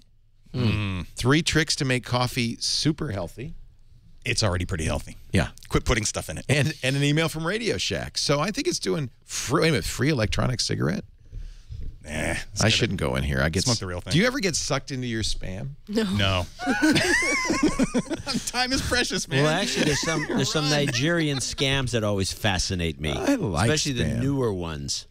My name. I am fascinated by any email, any spam that gets through Google's filter because it's usually something brand new and funky, and it's always kind of interesting to look at. That's interesting. I don't get that for like 10 You're right. seconds. Gmail does a very good job, unless you do what Liz did and turn it off. Yeah, I don't know. I need to talk to also find some other solution. This is terrible. I mean, I get the same email every day. Here's one from Mrs. Rosella Johnson. I'm a dying woman who decided to donate what I have to you. Oh, really? Well, that's good. I'm 59 years old. You can beef up the studio. Don't have. Lost my husband, left alone, no family. I'll be going in for an operation. I pray I survive. Then it's addressed to you, Leo Laporte. But I have decided to donate the sum of $10,500,000 to you for the good work of the Lord. Presently, I have informed my lawyer about my decision in willing this fund to you. Contact my lawyer at yahoo.cn. Yeah. China. Yeah. Or you can call his private line if you're interested in carrying out this task. How many people do you think that fools? A lot. Enough. Yeah. In fact, according to an African studies friend of mine, Nigeria actually has it as one of the elements in their gross national product. No. Yes. You look into this. Yeah, I wouldn't doubt it. That's amazing. It's called the 414 scam, right? Yeah. That's what the Secret Service calls it. Because I guess it's based on an old con game. A lot of people have been, famous people have been suckered by it. There's something about the written word. Somebody wants to give me $40 million. That makes sense. Some people will believe print more than just about anything. 419? Is it 419 or 414? Yeah, it's 414. 414 or 419? I don't know. Somebody said 419. I thought it was 414. Oops. I'm calling a web page print. It's kind of dubious at that. It's always undisclosed recipients. It's like the key. Who else did you send this to? Come on. I think when you get two of them. Meyer is apparently going to read his. Pardon me? Somebody else says it's a 419 scam. Once in a while, but I'll report look those. it up. Yeah. Google it. And it's a 419 scam. You're right. It's 419 scam. Okay. I love Twitter. Where does that number come from? Well, here's a link to the Wikipedia, the Book of Knowledge. Yes. What country code wasn't it? it? The 419 refers to the article of the Nigerian criminal code dealing with fraud. The scam has been used with fax and traditional mail. And by the way, it was originally used with traditional mail, and those kits are still around. You get a thing, a package in the mail with all the stuff stamped and seals. I'd love to have one of those. That'd be great. Anybody get one of those? Send them along to John C. Dvorak, along with any cockroaches you have, because he's got a cure for cockroaches. Marissa Meyer, once again. Yahoo homepage also going to be redesigned to focus on consumer experience. What does that mean? She's taking ads off of it. It's more social, more of a dashboard approach than a traditional portal. Ooh, a dashboard? Dashboard, not a portal. Well, that's there's an advancement. What is the difference between a dashboard and a portal? Well, one's a dashboard, one's a portal. AKA My Yahoo. And for this, they're worried about their internal security. They're working on CORE. This stands for Content Optimization and Relevance Engine. Ooh. Relevance. It's a little Facebook-like, according to some sources, the new homepage, more focused on content and other products that differentiate Yahoo. She has also decided to back 10 key arenas, including, you'll be glad to know, Flickr. She's back in Flickr? Back in Flickr, finance and sports, which are both very strong. Those are very strong. Yep. I agree. Are they just prepping themselves to be bought by Facebook? I don't think so anymore. I think, first of all, nobody's going to buy Yahoo. It's too late. Nuts. But I think also that you don't hire Marissa Meyer to sell it. You hire Marissa Meyer to turn it around. All right. But what? Because her turnaround experience is what? 0. Oh, okay. But her selling experience is also 0. Oh, okay. You don't bring in somebody who's just, a so CEO why did they bring her in? it. Because everyone's all hot and bothered by the fact they brought her. That's great. She's a brand. Oh, okay. No, I'm not convinced, and I've yet to see any evidence that she's going to turn it around. But she is a brand, and at the very least, she'll, I think, bring a little cachet to Google. And she's done that. I agree. It'll help with hiring. It'll help with engineers. It could be. And the board of directors is very much behind her. They showed up for the meeting in purple T-shirts. Oh. And they all had the T-shirts that all said Yahoo BOD. Bring your own something? Yeah. And they're hunting for another superstar for the board. All of this. How about getting a board member that really knows something about running a company like this? Well, they got Marissa. That's what her job is. She's I always said that they should have had Steve Case. They should have brought him out of retirement, got him out of those cocktail parties. I wrote a column about this. Founder of AOL. Yes, I wrote a column about it. They should have brought him out of retirement, get him out of those cocktail parties where he's just enjoying life, getting wasted at these, you've been to these things. You sit around with a martini. I think we got one going on right now. Yakking away. And let him run the thing. The guy was always the great. This guy he really had a weird, interesting, very futuristic vision that worked. Now, I saw him, I saw a picture of him at the airport. What was the cover of Steve K? It just didn't make any sense at all. He's like Betty Crocker. He's in a Peter bunch Norton. of boards and he's hanging out. He's just a guy. Nonprofits. He's more than just a guy. Do you think he could be a guy who could turn around a company apparently like that? not interested in the least. Doesn't want to do it. He's having fun. Yeah. Yahoo did bring back their AdSense, which is kind of interesting. I didn't know this, but they had a contextual ad network for a long time. And they are, it's called the Yahoo Publisher Network. I vaguely remember Yeah, that. remember that? Yeah, Microsoft did something too. And the funny thing was, if you tried using any of these things as a blogger, I experimented with all of them. Only the Google one was easy to use. Yeah. You could sign up real fast. It's so easy to use AdSense. Yeah. Boom. You got the code. Boom, you're on. These other guys, well, you know, can you have your bank give us a phone call? You know, kind of thing. No, it shouldn't be hard. It shouldn't be hard. We're going to take a break. Liz Gaines is here from All Things D. John C. Dvorak. ChannelDvorak.com. Org. ChannelDvorak.com, Dvorak.org/blog. The Real Dvorak on the Twitter, and NoAgendaShow.com. Now twice weekly. It is. It became twice weekly recently. Thursdays and Sundays at 9 a.m. live. But you can just download the thing. You don't need to. Oh, but I think you want to listen live. And then you want to become a knight or a producer. A knight. I want to be a knight. You should. Well, we've been wondering when you're How much to be a knight? $1,000. Once, or is it no, just once. Then you're a knight. Forever? Yeah. Or is it a year? Like no. It's not a subscription night. Is there a ceremony? I want to be a knight's a knight. You don't. I want to be a knight. You don't. They don't. You can't take your. I've been demanding that we find some process to remove knights from the round table, but because it's getting big now. There's a lot of knights. We got quite a few. Yeah. So you have a variety of different donation levels. Knight is the highest. No, knight is an accumulation. You can do whatever you want. There's knighthood layaway. Yeah, we have the knighthood layaway. Yes, this is true. It takes 20 months at $50 a month. Has anybody successfully completed the knighthood layaway? Yeah, actually about 25 or 30 people. Really? Yeah. Yeah, we can't with the layaway idea because it's sweet. It's a lot. It's $1,000 all at once. Yeah, some people can't afford it. Although most of our listeners are extremely wealthy and extremely intelligent, and many of them just have quite they're usually pretty wealthy. Do I get? I'm going to become a knight. I want to give you $1,000. I'll write you a check before I leave. Okay. Do I get any? Do I like to wear a special badge? By the end of this year, we still have our knight rings. I want a ring. I'd Signet love a ring. Rings, and then next year we're dropping the rings. Oh, so I should get it now. Before January 1st, yes. I want the ring. What does it look like? I don't have one. It's got to have a decoder or it's a a signet ring. So is it's it made of metal? So yeah, it's backwards. So and we give you some wax, sealing wax. Yeah, and so you can wax its seal. And every once in a while we get a letter with one of these seals on it. That's so cool. Nice. This is serious stuff. It's a very interesting business model. That's all I can say. Yeah, you have to take it seriously. Here's John Orland's sneak peek at the Yahoo homepage design.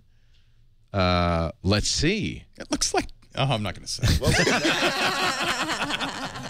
Look at TechCrunch. It looks just like Google, and there even has a I'm feeling lucky. That looks good. Feeling lucky. That's clean. Man, just steal it. The funny thing was Yahoo started out that way. If you remember back Were they far clean? enough, it was clean as a whistle. No. And it was No, yeah, it was actually like Google. It had nothing going on, and it had no, because it had it had categories and stuff, right? It always had categories. Right, it had a little bit, but it was really clean. It wasn't dead bare, a mess, but it was just a little category, so you could because it used to be a catalog. People are leaving. I'm going to move on. You mind? I don't blame them. They're walking out. We gave you beer. Oh, that's why they're leaving. They came to their senses. Let's not all crowd the bathroom at once. We're going to talk right now about backup done right. We're going to talk about. Say it with me. Carbonite. Carbonite's online backup that's automatic. Well, did you have the wrong one up there? Did I throw you? I'm sorry. Carbonite. That's what we're talking about. That's right. I'm doing them out of order. I'm sorry. I warned you. I said I might do them out of order because I'm feeling kind of wacky. I thought I chose the right one. I didn't. Carbonite is the best kind of backup. It's automatic, so you don't have to remember it. It's continuous. So when you change a document, it's John's writing a column. You don't want to type, get up, have a cup of coffee, and it's gone, and your backup's now a week old. No, you want to have it backed up right now so you can get back to work. That's what Carbonite does. It's whenever you're online, it's backing up automatically, continuously, uses SSL so you can use it anywhere, even including kind of a sketch open Wi-Fi access spot, any coffee shop, any hotel. It's completely secure. In fact, there's even trust no one encryption you can use with Carbonite.com. If you decide, only you have the key, if you decide you really want to protect yourself and your privacy. And all of this, Mac or PC, less than $5 a month. $59 a year per computer. That is a great deal. You can even get your data anytime. You can log on. It's cloud storage, so you can log on to your Carbonite account to any computer. They have free smartphone apps, free tablet apps, and there's your stuff. They do have home office, small business, and other plans. You can take a look at those. But no matter what, if you want to try it for free, just go to Carbonite.com and use our offer code TWiT. And you could try it without a credit card, free for 2 weeks. I do encourage you to do that because it, of course, depends upon your bandwidth. So you have to have a sufficient upstream bandwidth and all of that. But, you know, try it. It's very polite. Doesn't get in the way. Doesn't use up your bandwidth. If it sees you're busy or the internet is busy, it just backs down and only backs up when you're not busy. I think you're going to really like this. If you decide to buy it, use TWiT again as the offer code, and you'll get 2 months free, 14 months for the price of 12. Makes it an even better deal. You got to back it up, please. You got to back it up to get it back, so do it right with Carbonite. I had a call on the radio show 2 weeks ago. A guy was sailing on Catalina Island, and his laptop fell overboard. And you know, he said everything was on the laptop. Thank God I had Carbonite because I didn't lose my data. But somewhere at the bottom of the ocean in the Catalina Island, there's his laptop.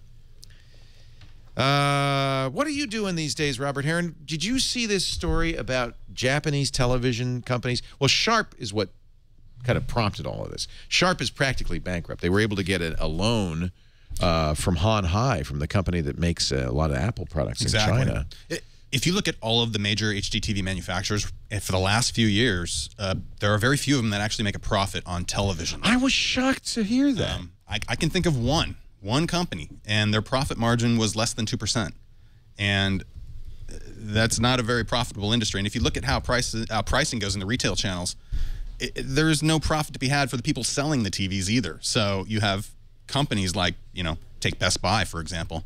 They're on the ropes because they're the outlet. Are so thin. Right. Nobody's making money on this. And so even with the extreme integration for some companies, like take a Samsung in particular, or Sharp, they're making the chips, the panels, every stinking part that goes into it, and yet they're barely turning a profit. So I thought, oh, what Samsung and LG are eating Sharp, Panasonic, and Sony alive, but they're not even doing that well. No. To my knowledge, most of the TV manufacturers haven't made a profit in about 5 to 7 years. Holy cow. Some are taking losses and measured in the billions. A lot of them are. And it's the other companies, the other products that they have in their line. Mobile displays tend to pay for the big screens that we all love. So selling lots of tiny displays at an extreme profit works out a lot better for them. And in the case of Sharp, they're also banking on the fact that their solar technology, which is manufactured very similar to how LCD panels are manufactured, they're #1 just about in the world. I can't think of a better company in terms of technology for solar panels. And that could be their saving grace going forward. They have some of the best facilities in the world to make thin film transistors that go into LCD screens, and the same tech that goes into solar panels as well. So they need that $4 billion plus loan right now just to float them along until hopefully the market and everything turns around for them. But it's kind of an amazing number. $4 billion. You borrowed $4 billion. But you look at the scale of these facilities, and these are measured in how many football fields and how many stories high, and the average facility is on the scale of about 6 to 8 football fields big, and then times that by 4 to 5 stories high, and just extreme amounts of engineering and technology that go into producing this stuff. It's not cheap to do, and the last few years have just been difficult for all of these folks. So Sony apparently is looking at medical technology. Anywhere you can basically get a display and charge a premium for it. And in those markets too, it's a lot easier to charge more in business-to-business transactions than it would be to sell to, you know.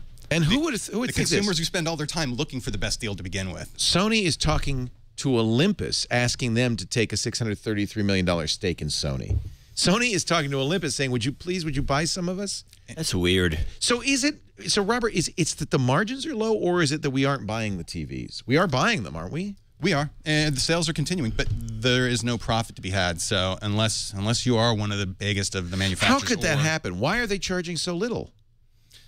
Why don't they charge more so they can make, I mean, isn't that bad business? Well, it's also a game too. Well, one, we've been going through the price fixing scandals for the last decade. Everybody was involved in that, and they've all come to pay their fines for that up to continuing to this day. Also, I have to say that it really comes down to if you can't make money doing this, then you know you have to look at what else can you do to keep the company going. And the display technologies, like I said, yeah, the big screen TVs, if you look at where the companies are shifting now to where they're putting their efforts in, it's into the most premium models that they can get a 50% margin on, say. The new largest LCD screens, like Sharp's new 80-inch screen or 90-inch screen. If they can charge $11,000 for a 90-inch screen, that's a high margin item.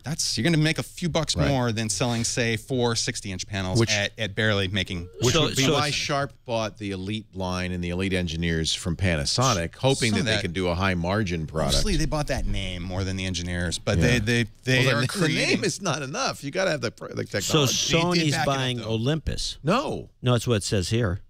Oh, they want to acquire Olympus for their endoscopes and the other technology. All right, okay, I misread that. I thought it was the other way around. And Sony got out of manufacturing displays for a while. And I'm not sure if they are recovered yet in terms of actually having their own manufacturing capabilities for LCDs or they're out of plasma. So it's clearly, though, price pressure from Samsung, LG, and then companies like Vizio and Huawei and some of the kind of cheaper companies have really put price pressure on these higher end. Totally, but the Vizios of the world use those other companies you mentioned, their panels, to build their own.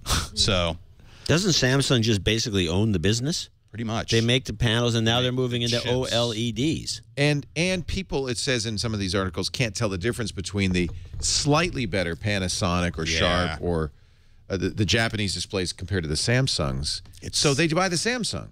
It's when you're standing there in the store. The doesn't look that different. No, they really don't. But you test these. Do they really have an advantage? Oh, of course. Sharp, Sony, and Panasonic what is the best are one better right now. If I had to go buy one, $2,500 maximum price. Yeah, I'd say the Panasonic VT50, or if you had to go Samsung, I'm not so stupid as I look. ES8000. Really? Yeah. The two plasmas. You're saying the Samsung is as good as the Panasonic? I like Panasonic more because of what they're doing internally. And now is this a plasma? Yeah. They have, you can now control. That's low power plasmas, No. the new. Well, they're lower. The California new ones are. It's all kind of a joke. You think it's a bunch of bullcrap? Out of the box, it will have a low power consumption and maybe. But you're going to crank it up. And that's always the problem. Yeah, when you put it into a mode you actually want to watch, and then it's all out the door. But it's not that expensive. So the Panasonic VT, those things are like $1,000, aren't they? No. The VT50 is the premium. The VT50. $35.99 for 65 inches. Exactly. But if I don't want 65 inch, I want 55. What's the 55? $500 less. $2,000. $2,000. Really? That little? Yeah. I want to say I could look it up. That's what I'd get. They're nice. No, you want big, John. Why I like the TVs. I have a projector. I use my projector. There you go. I got a 100-inch. Boom! I pull it down. Whop! Supposedly the new Epson Cinema, what is it? CinemaLink projector, very nice for $2,000. They're saying good things about it. LG's got a cool new projector that has a built-in DTV tuner, but they won't send it out to anyone for review, so it's probably not. Why would you want a built-in tuner? Football. Like you could just take it out in the backyard, put an antenna on it, and boom, you're watching. Put an antenna local. on it. Well, that's modern. The antenna. that's the few rabbit ears, or no? I literally have. They use a UHF. You could, but you get a big double bow tie thing, and it's a lot better. Double bow tie, or even one of the new I got some cat whiskers for you. I got an antenna thing. You turn the knob and it tunes it. It's incredible. Yeah, I bet. Fancy. Hey, why aren't you going to get a repeater? Why don't we get some WINS? I love my the WINS system repeater and Petaluma. So we have go, one on the mountain over here in Santa Rosa. I can't hit it with I have the little portable device. Too hard for you. I tried a little portable. I came when I was here 2 weeks ago. I brought the little portable. Yeah. Whatever. You like the WINS system? That's what you do. It's nice. They got some guys on there. We got the D-Star, the APRS. We got some good digital stuff. So here's the deal. WINS system is weird because it uses the internet. No, that's the other one. That's D-Star? No, it's Elba. Somebody knows what it is. But anyway, here's the deal. You've got the gear. Yeah. You've got I got the best gear. I have the best hand equipment. Money can't buy this. But actually, what you really have no antenna. No, here's what you're. Yeah. But what you really have, because you got the little pot thing and you got the giant AM transmitter. Yeah. Why don't we do a separate deal and get an AM station going out of this spot and play all the TWiT stuff 24/7 on AM radio? Then people all over Petaluma could hear it. But get some firepower. Get some firepower. Get 50,000 watts. You can get down to the Bay Area. Could you get a 50,000 watt licensee? You can shoot right down the Bay. You could hit San Jose from here. Boom, that would be huge. You'd hit Mexico. It would be huge. I could be like Wolfman Jack of tech. All right, babies, I want you all to Go to your window. Everybody in my family has told me to pester you about this concept because it needs Everybody to be in your done. family wants me to start an AM radio station? Yes. What is wrong with your family? They've been listening to classical music day in and day out. Discover podcasting. Well, we got no cockroaches, though. No cockroaches? You got the gear. You have a transmitter sitting over there. Here's what I really want to do. I want to get a boat, go out beyond the international limit. Which is now going to be hundreds of miles thanks to our government. It out. Yeah. But then I could do a pirate radio station. You can do a real radio station. There's so much space now because these guys are going out of business left and right. The opportunity to have a real AM radio station pumping 50,000 watts down the gut. Wait a minute. I got an idea. Yeah. I could just go like this. Hopefully he'll think about this. And then people could play it and they would have no cockroaches. You know, I think you're not taking his suggestion seriously. Used subwoofers? Here's the deal. You're going to have these podcasts, you get 400,000 people max. You get on one of these big flamethrowers, and you can pump out. You can have 1 million people listening to you at the spur of the moment. You can have them take action. You do know that I'm on 180 radio stations nationwide, 6 hours a week. You don't like the idea? No, I do it already. Yeah, but this is your own AM station. You can, by the way, syndicate yourself. You would have to pay the $25 or whatever it is. Ren Vera has been calling. John was watching Pump Up the Volume again. Pump up the volume. Got to fight the powers that be. Okay. We're going to take a break because I'm... Did we just take a break a minute ago? Did we? Yeah. Did we? They're nodding. The audience is going, yeah.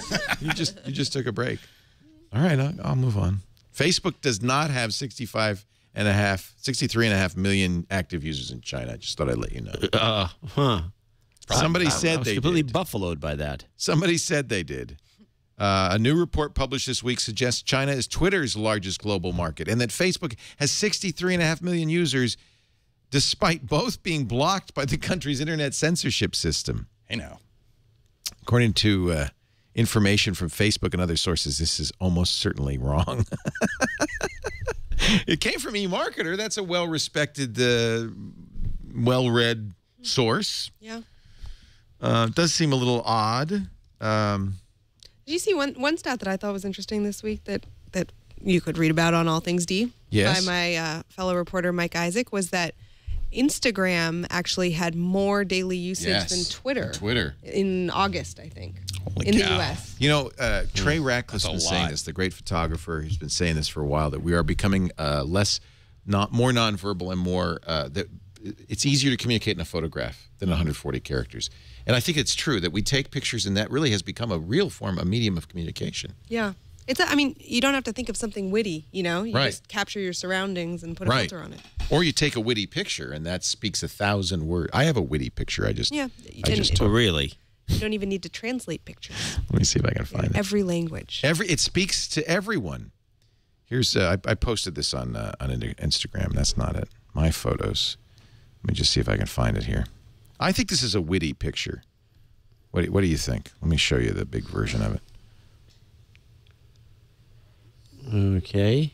So it's a couple posing in front of a plane wreck. Oh, that's witty. Were you at a plane wreck? No. It's Universal Studios. It's a fake plane wreck. Oh, it's the one, yeah. It says Steven Spielberg's. They left it. It was from War of the Worlds. He bought a 747, used 747 from like a scrap metal dealer. If you're outside of Las Vegas, there's a field full of these things. In Mojave Desert. And they chopped it up. Yeah. And they set it up, and it's actually a very, it's kind of an amazing thing to come upon. There's smoke coming out of it. There's destroyed houses behind it and everything. What was your caption? No, it was witty by itself. No caption? I thought you said I didn't have to write one. What, the smiling couple in the carnage? I think it just it speaks to itself. Now, here's the thing. I think it's a winner. Here's the thing.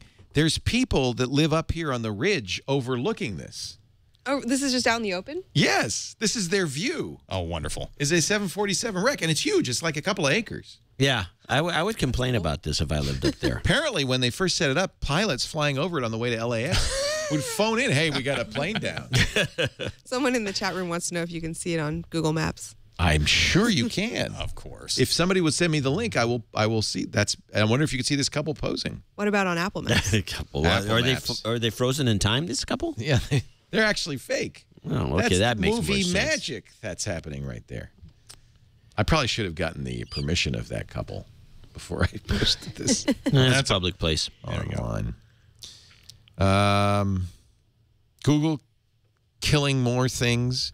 There's persistent rumor that they're going to kill FeedBurner. I don't know how that will happen because so many people use FeedBurner. Yeah. That if they they kill killed Was that on the AdSense for Feeds, which was FeedBurner's monetization product that became a Google product. Yeah. So that means, right, FeedBurner's You know what I next. think is interesting about that, though, is that like Twitter basically killed RSS, and Dick Costolo is the CEO of Twitter. Yes. Was the CEO of FeedBurner.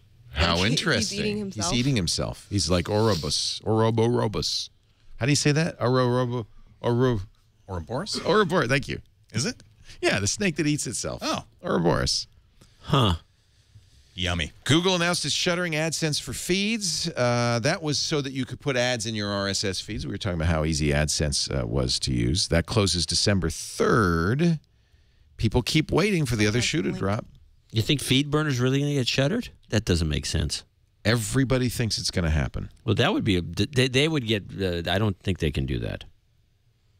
And why don't they? They could do something just like open source or like make it. That's what I'm saying. Why don't you throw stuff into the open source community already? Yeah, just throw it out. There it is on Google Maps. Oops, I just moved away from it. Let's go back. Oh, that's what you see from the air. Doesn't look anything like an actual wreck. Have they shot other movies there? Like, is this? I don't know. They get any They value leave out it of there. it? See, there's a couple of the Lost. engines. It does look like Lost, doesn't it? And then there's these people up on the ridge. And these are, by the way, these are very fancy houses up here on the ridge. They're looking down over. They got a view. That's a view to die for. Literally. Literally.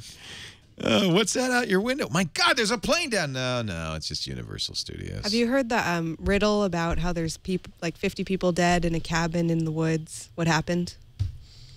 What happened? It was a plane crash. That's the riddle? Yeah. Well, usually it takes you a couple hours of asking questions to get there. Well, you just spoiled it for us. I'm going to take, after that, I have to take a break. Squarespace.com, the secret behind the best websites in the world. I often wonder, we go to websites all the time and crash them.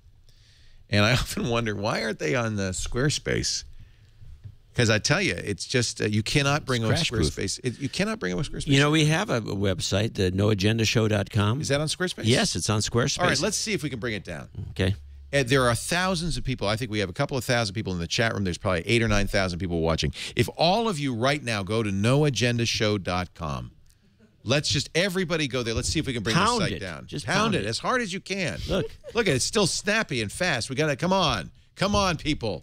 I beg of you, get over there. There you No, go. it's not even slowing down. This is not good.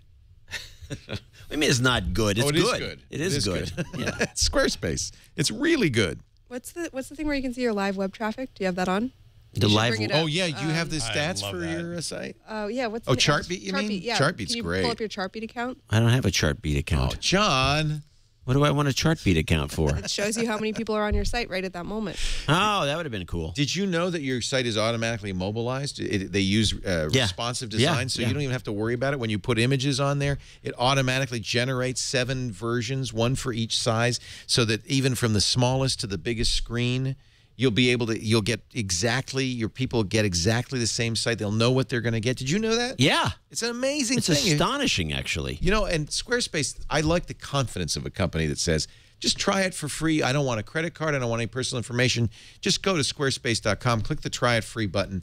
You got to give them an email address so you can recover your password, your name of your site, and a password. And that's it. And now for 2 weeks, you can use everything on the Squarespace site. You could try the responsive designs, the 50-plus designer templates. The stats are great. I mean, amazing stats. All the import from existing blog sites like Blogger and Typepad and WordPress, but you can also export out so you're never trapped. Google Maps integration. You don't have to use that crappy Apple Maps. Use the Google Maps integration. It's just beautiful. I want you to try it free right now. You don't even use the offer code. Just go to Squarespace and give it a try. If you decide you want to buy, I'll tell you why you want our offer code, because we're going to save you 10% off your first purchase. Now, if you go to the pricing and take a look, they have monthly and also annual. You'll get a bit more bang for your buck on the annual plan because you're going to get 10% off of that, right? And the annual plans include something very nice, a custom domain. So if you've got a .com, .org, .net, .biz, or .info name in mind, you haven't registered it yet, they'll register it for it, you for it, and hook it up to the Squarespace sites for free. So like noagendashow.com, boom, it just goes there. How's it going? Is it still refreshing? Have we killed the site? No, we can't kill it.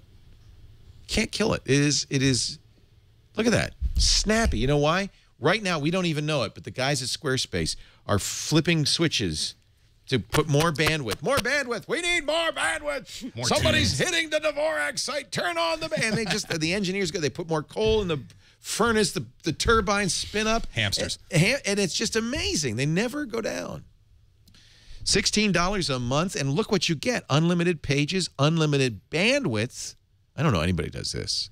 Unlimited storage. You can have as many contributors as you want, so it's great for a professional magazine or whatever. And all of that for $16 a month when you buy the annual plan. They also have an $8 a month plan. But you're going to get 10% off that first purchase no matter what you buy if you use the offer code TWiT9. That's all I ask, is that if you decide to buy TWiT9, but do the free site. And we asked them, we said, do you mind that everybody's starting sites and like for one-off, like I'm having a party next week, I'm just going to do a Squarespace. And they said, no, we don't care. It's fine. Everybody start a site. We've got more bandwidth. Use it up. Squarespace.com. Give it a try today. I know you're going to like it. If John used it for No Agenda Show, you know it's good. Because John is a wizard web designer. He is no dilettante when it comes to webs. We use the templates that they provide. Interesting article, given what we were talking about. Will TV be Apple's undoing? This is from fortune.cnn.com. Yeah, I wrote a column off of this column. So then fill us in. What's the story? Well, the story, I think he just misses the whole point. That's what I'm thinking. Again, Philip Elmer DeWitt here. Well, if this is the same article I'm thinking about. He says Apple, well, actually, he refers back to a very interesting article by Holman Jenkins. That's the one I was bouncing off of, which says, yeah, this one. This article by Jenkins, he goes on and on about kind of missing the point.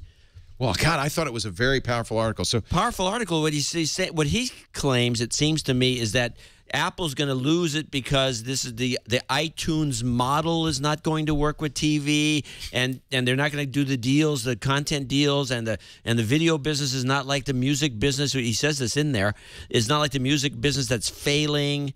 I'm thinking this is not what Apple TV is about. It's not about selling content. It's about bringing out using the expensive design team that Apple has, world class, by the way, considered one of the best industrial design teams in the world in any company. Just bring out a nice looking TV, put it in the Apple Store, because the whole deal right now is retail stores. Apple needs to have another product to sell. Just have it in there. Instead of buying your TV from Costco, you go to Apple Store and you buy a really nice LCD, and that's it. There's none of this conjecture about iTunes is nonsense. But what would be the point of Apple making a TV if they were just making a TV? Like, because they're a hardware they company. Try to make it. They're a hardware company. It would be better. It would have integrated Apple TV within it. Like, isn't that the point of making new? Well, Jenkins says that we are in a world where content is king. The company's business model is doomed to failure. Yeah, this is what they've been saying about Apple since day one. Oh, they should be making software. But it should be a software company. They're throwing themselves on the rocks that have killed Panasonic, Sony, and Sharp, not to mention Rocky for Samsung and LG. This is a tough business. Why would they want to be in that? There are also a whole bunch of mobile manufacturers. I made the mistake of saying this about the smartphone, I might add. Well, I said the same thing. I said Apple's crazy. Why would you want to do business with AT&T? That's nuts. It's selling apps, and some people would also like to see Apple just make a better TV as well. That's what I'm thinking. Apple is already doing very good things with color control in their current line of products. But I think that's wishful thinking from Apple fans. iPhone 5. It's not a good business strategy. That's just Apple fans want. Look, if you've got these stores, you've got to sell something in these stores. Microsoft's heading in the same direction. That's why they're going to bring out more and more hardware. You're going to see a flurry of Android-based TVs. Android-based TVs. Well, there's Google TV coming. And LG does that already. But you can put a stick now into just about any HDMI port. MHL stick. You don't even need that. It'll work. It'll turn any TV with an HDMI port. You don't have to have MHL? No. And then you can run Android apps. It will run. It's a full Android computer on a stick that can be powered off the 5 volts coming from an HDMI port. Wow. And there's about 10 people currently making these products because it's like, oh, that's a great idea, because then you can just have the wireless built into the stick, the networking, everything, have a nice 4.1 experience, plug that into any TV, and add that desktop Roku's right doing there. the Roku stick, but that requires, what is an MHL port? That's a powered All that describes, HDMI port. It's HDMI that it's port agnostic. You could have it could be over what looks like a USB connector. So on one end you could have USB to HDMI, and the MHL is the transport link between them. It really has nothing to do with the port all itself. modern HDMI ports that have this capability is what you're saying. All the new TVs are MHL enabled, so you wouldn't need a converter product. It stands for mobile high definition link. Exactly. Okay. So what's cool is this. Well, Like this my what new you just phone is described. Now MHL Roku's not. Yeah, all these phones are. Yours is too, John. That's you could have MHL. Mini USB to HDMI. Yeah, you get a to USB. an MHL I can enabled talk it TV. out through the hole here. You can talk through the hole. It works good. And if you have a Samsung Hello? TV, you can just push one button and your pictures. Into, out of. It already works really well. Onto your TV. But actually, you probably would want to use DLNA or some sort of wireless technology. That works really well already. Instead of doing a big HDMI connector on here. But what's cool is the A idea. big HDMI connector. Well, you gotta- HDMI, they're only this big. No, They're you not got to have big. a little USB to HDMI, and then HDMI. It's all wires coming out of your That's phone. true. That's crazy. There are wires. You can It's do it wirelessly. crazy having these wires. But John, you can get a Roku. It looks like a USB yeah, I stick. know. I want to get one of those. It plugs into your HDMI port, and now, as you said, it's not Android, but it gives you all the Roku capabilities on a TV. Totally. There's a couple of Kickstarter projects that I've invested in that are doing this very thing right now. Pocket TV is one of them, and the other one, I basically just invested in all. They're like $70 products that are coming down the line right now, and as soon as one of these appeared, it seemed like everyone I like it that you jumped say you're on it. investing. You don't get Well, anything from them. You I wanted- understand that. wanted right? I like early the access to it, I like so- the investing. You might not moniker. even get a product. I may not, You're a but backer. but they're on version 2 and they're keeping me updated. So I have. You're a good backer. feelings. I'm a Yeah, backer. you should say you're a Very backer, and you carefully shouldn't worded. ever brought up Yeah, that. sorry. You should just make it sound. So like this you know was what you're doing. this ship was yet? the Pocket TV. It was they were asking for 100,000. They raised $500,000. A thumb-sized computer. Just got an update recently. They've stepped it up with more internal storage, a faster processor, and they basically redesigned the whole damn thing. Right, from- that's So stalled does that mean bringing it's it out. delayed? Of Yeah, course. there So you it's- have it. But they're on. You got to figure it out. They've Does got it worry you that it's by a company from Dubai called Infinitech? Not at all. Okay. I'm wondering why somebody made a didn't do video. this sooner. So now you've got everyone else Because- jumping on it. But it was bringing me back to the point.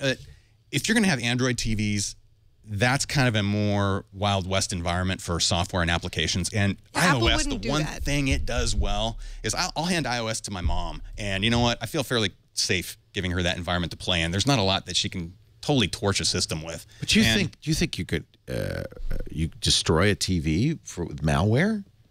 Sure, it will be instantly attacked. I mean, you have to Sure. assume that's going to happen. That's not a hopefully, good idea. Well, no, but hopefully the operating system has some built-in good defenses, and you can protect your Android device nowadays with applications.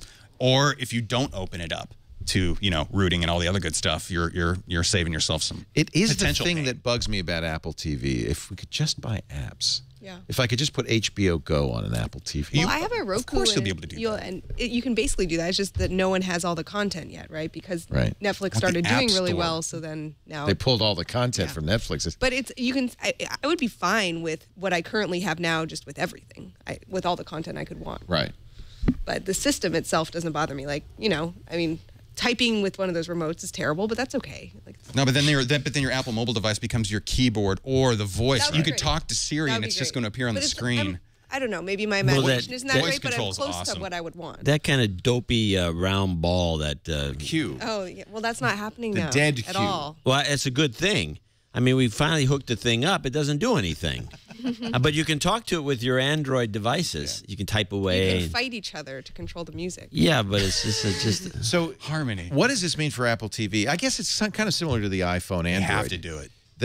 Just that people who want a cleaner, more secure system will still buy Apple TVs, but if people who want, more open system and can do more stuff, they'll get an Android stick. I think so. To plug in their TV. Does it mean smart TVs are silly? Because Oh heck no. The Samsung this year is doing so much cool stuff with their smart TV that people probably aren't even using. They have a you know what they though, have- Robert? I hate it when my TV says, "Would you like to log into Facebook now?" That's annoying. I don't do any of that myself. It personally. does. And I'm trying to watch a show and it says you're not logged into Facebook. I would shoot the thing at the spot. I turn most of that stuff off. And I'd say that most of the apps I see from the independent offerings from the manufacturers are kind of weak. why they aren't simply offering the the Android marketplace right now. Right. It's kind of beyond me, and that I think is really what Apple's looking at, and well, they should be at least, and having their own TV that can just simply take that experience and link it from your mobile devices to the bigger screen.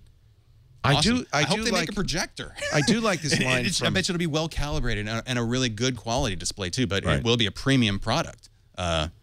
Yeah, I do like this line, though, from Holman Jenkins' column in which he said, Apple used to be preoccupied with making great products, but increasingly lately it's preoccupied with strategy, which he defines as zero-sum maneuvering versus hated rivals. Is that not accurate? I think it's an exaggeration. All right. I think you could say that any year, and some people would nod, and some people would shake their heads. Okay, I think it has something to do with the whole Maps fiasco, and everyone realizing how difficult that is to do right. So there's another flaw in Java. Who's running Java? Really? Huh. The last week there was a flaw in Java. This week there's a new one that they say could affect as many as 1 billion users. You know, when you install Java, it says we're on 6 billion machines. Well, it's on everyone from Java 5 right to today's Java. There is a patch that Oracle, I think, did Oracle push out a patch yet or not? I can't remember. I recently did an update, and I thought it was all automatic. That was last week's flaw. There's a new flaw. I figures. For the 2 things I still use Java for. Well, that's I guess the bottom line. Turn off Java unless isn't Android mostly a Java environment? It is. Yeah. But I don't think that it means it doesn't impact that. I'm still a relatively new Android user, so getting up to speed. That's what Oracle says, right? Right. Did you see this? Kick to the curb, Kickstarter's hidden waste heap of killed projects. Speaking of Kickstarter. Yes. I'm sure that's an interesting list. I have only received one thing from I don't know, Diaspora, I guess, launched. So I got a Diaspora membership. That was the first Kickstarter thing. The thing that was going to replace Facebook. Now they've gone on to other things. You were huge on that. Well, I just wanted something, but it's not. I don't know. It's hopeless. And then I got the Joey bra, which is a bra you can with a pouch, like a baby kangaroo. You can stick your iPhone in. Oh. It's a bra. That was for with a pouch. It was too small, so But everything else I've ever bought on Kickstarter, I've never received anything. But now apparently, if you go to for instance, this Vinted Goods, or is that what it's called? Vinted Goods. They were going to make vintage style leather bags. Kickstarter got a cease and desist from another company 10 hours before the project closed, and it was on its way to getting funded. It disappeared, saying this project no longer available. Yeah. It was taken down over an intellectual property dispute. It turns out this is not unusual. Kickstarter will take DMCA requests and pull down projects. I've only gotten into a handful of Kickstarter projects, and just usually products I'm interested in. And please let me know if you get those sticks. I think that is a great idea. Those are coming. I invested in Ouya, and I got some. I've got this Maybe you guys watch should. Never mind. Pebble. I invested in Pebble. I love the Pebble watch. Yeah, well, you don't even have the Pebble watch. What do you mean you love the Pebble watch? In time for Christmas. You're not going to get a Pebble watch. You're not going to get it. You're the most idealistic person I've ever met. He's very Did you see the charging stand for the iPhone that everyone bought? Like it was one of these big hits. And then they changed the connector. Yeah, so they took forever to manufacture. They're still shipping them out. They still haven't even originally gotten them to all the original backers yet. And now there's a new iPhone. So like this, yeah. Chasing its tail. Yeah, okay. We're still talking about Apple, aren't we? I don't know why. I can't stop myself. Should find something else to discuss. How about Audible.com? Do you know audiobooks? Do you love audiobooks? I am a knight of Audible.com. I have heard of this company. They're an Amazon company. They're huge. I don't know. They've got over 100,000 books. That's pretty big. It's like a really great bookstore with some of your favorite books, but they're read by... Now, see, people are telling me... There's a guy out there who goes in the chat room every time I said I read a book on Audible and says, you know, that's like fingers on a blackboard to me. You don't read a book, you listen to a book. He's right. He's right. I can't deny it. But I have been reading books on Audible. No, you've been listening. I'm taking up the cudgel. No. I don't even know what that means. Yes, I like it. He's taking up the cudgel. He's going to cudgel me. You're assaulting someone. I listen to books on Audible, and I love them. I just ordered, and it's my next listen, the book that's blowing the lid off of SEAL Team 6, No Easy Day, the first-hand account of the mission that killed us. Yeah, we saw that guy. What, you saw him? Well, he was on 60 Minutes. What'd you think? So there's something scamish about the whole you don't thing. think it's, you don't think? Well, was he not on SEAL Team 6? No, he could have been. Apparently, you can't put it down. Listen, you want to hear it? Here, listen. See if you can put this down. Just a little bit. Derived from unclassified publications and sources. Nothing written here is intended to confirm or deny, officially or unofficially, any events described. Or try and put that down. Sounds like Okay, a disclaimer. Sounds like a terms of service. It wasn't the best section. Am I allowed to complain about audiobooks, or is this all the pro audiobook segment? Do you not like audio? Well, no, it's an ad, I had actually. a poor audiobook experience. Well, which you didn't is, go to audible.com. I did. So Audible's integrated with iTunes. Yes. An Apple device that I have right here. Or so you can listen to the Audible app. Right, but I had downloaded it through iTunes. Yes. Tina Fey's Bossy Pants, very good a book. year ago. Highly It recommended. Listen to it. You can't delete it from the phone. You have to go plug your phone into your That's computer. not go Audible's into fault. iTunes That's to get Apple's fault. I said it was an audiobooks problem. Okay. And now every time my phone is plugged into an audio device and it doesn't know what to play, it just starts playing. And Tina Fey is talking hold on a second. Let me get this straight.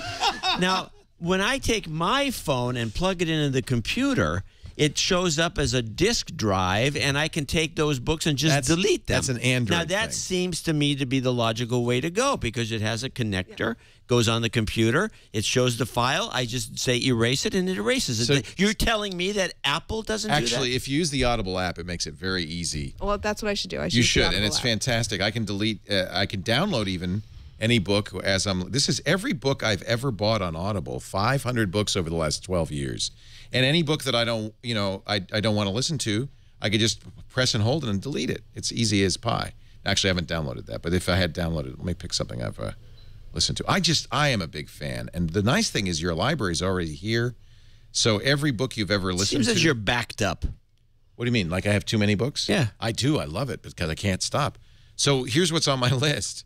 The Magic of Reality, The Name of the Wind, The End of Money, Black Beauty, Huckleberry Finn, David Copperfield, Dracula, Ethan Frome. I'm going to read that one of these days. Oh, I can't wait to read this. Grand Pursuit. This is Sylvia Nasser. She wrote A Beautiful Mind. Her new book is A History of Economics. Yeah, I think I'd be riveting.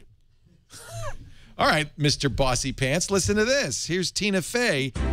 Every time she gets into her car, poor Liz Gaines hears this. Hachette Audio presents Bossy Pants. Bossy Pants. Written and read by Tina Fey, including bonus material. Is it giving you chills just to hear that? No, because it cuts to the exact goes section. to where you left off. Oh, yeah. So you hear like the same sentence over and over again. It's a Did really you enjoy great the book? chapter about her impersonating Tina Fey. Lately, it's been cutting to that, so that's okay. You enjoyed the book? It was a good book. It's good. Tina Fey reads it. No, I need to get it You off. mean impersonating Sarah Palin? Yeah, sorry. Yeah, because impersonating Tina Fey would be actually kind of easy. Yeah. True that. She wouldn't have to work so hard on that. It is a great book. I highly recommend it. And yes, you can delete it if you want. Just use the Audible app to download it. J.K. Rowling's new novel. Have Somebody you read that? Somebody told me that if you have like photos and things on the iPhone, you can't just plug it in. Actually, that's really a pain, the photo stream thing. I keep taking pictures of my butt, and then it goes everywhere. It like goes on the internet. It goes on my TV screensaver. Are we still on? I fear that feature.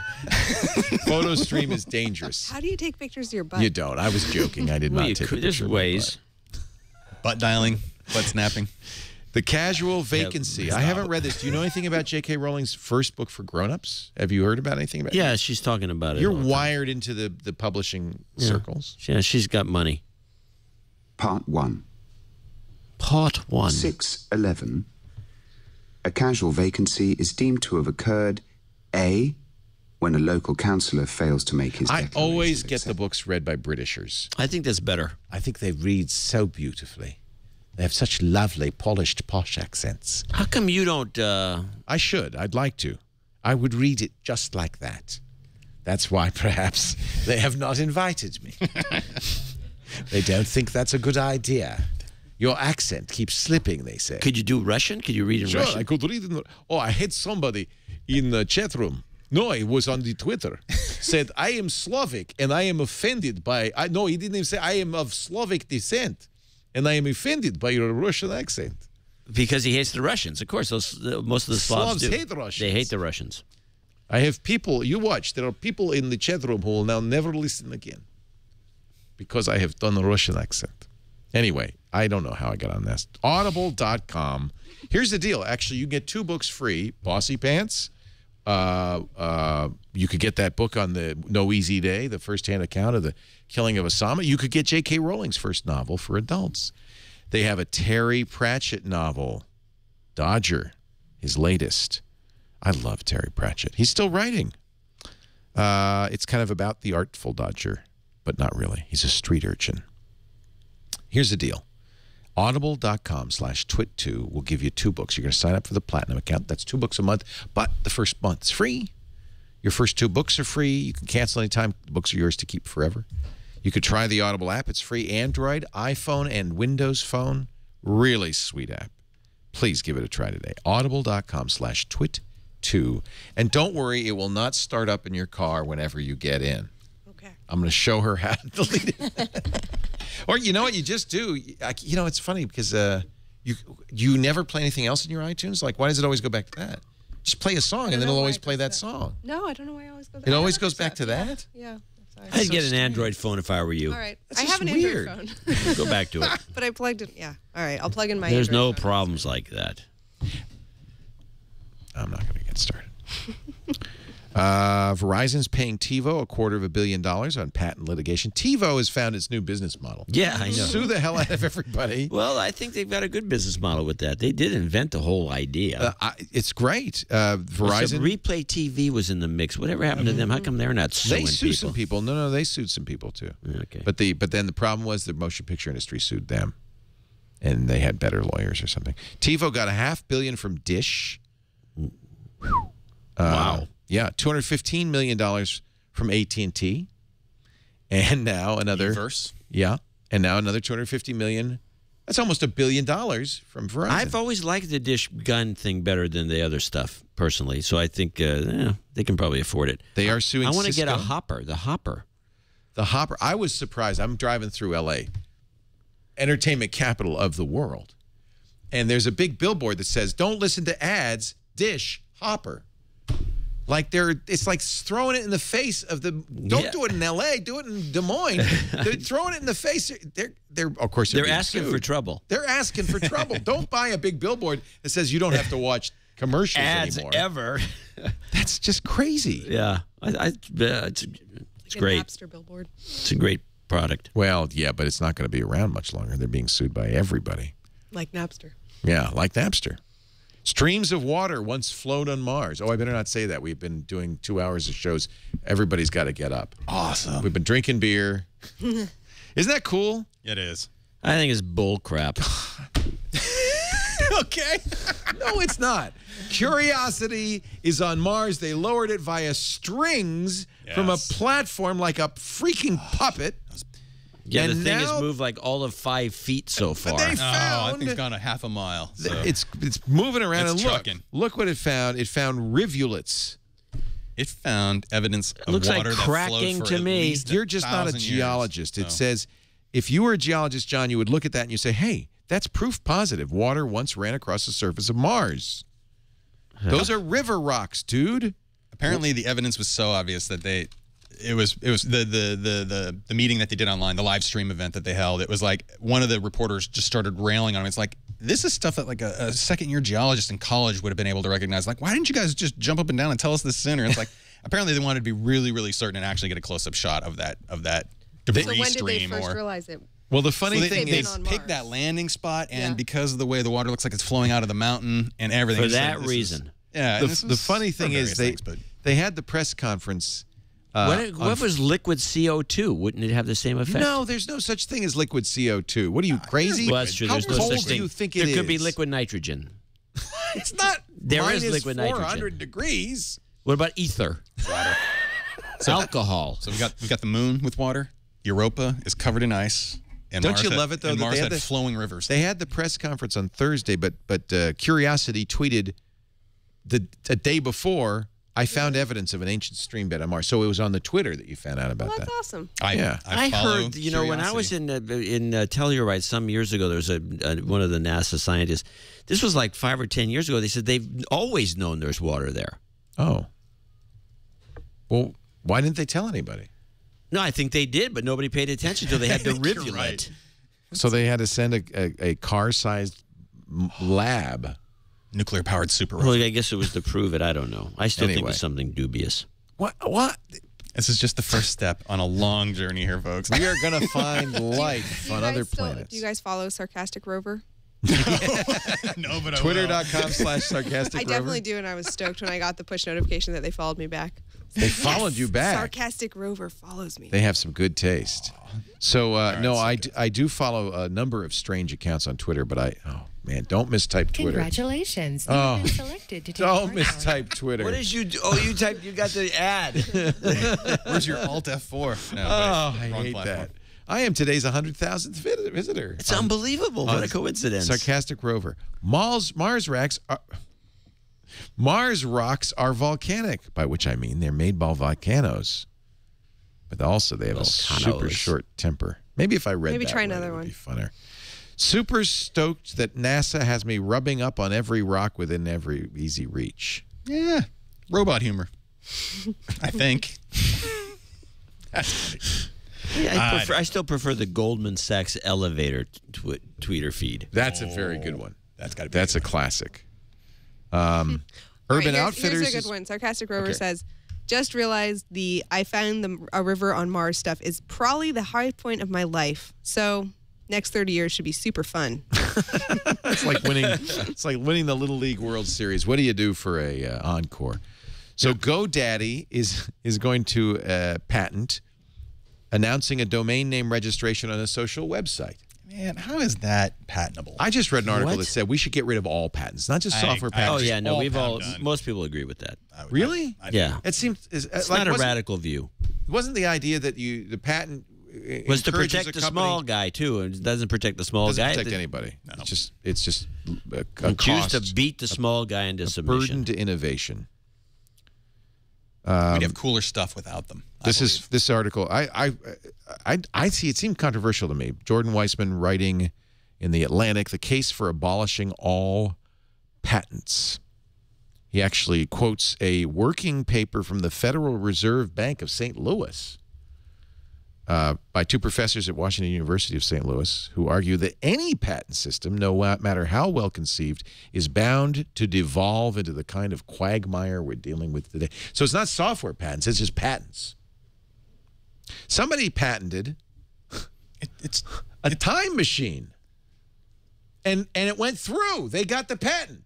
Well, because they went in advance, and then they went back in time, and then they jiggled with the numbers, and then they returned to their own home time, and that was easy to do. So you're saying it's working?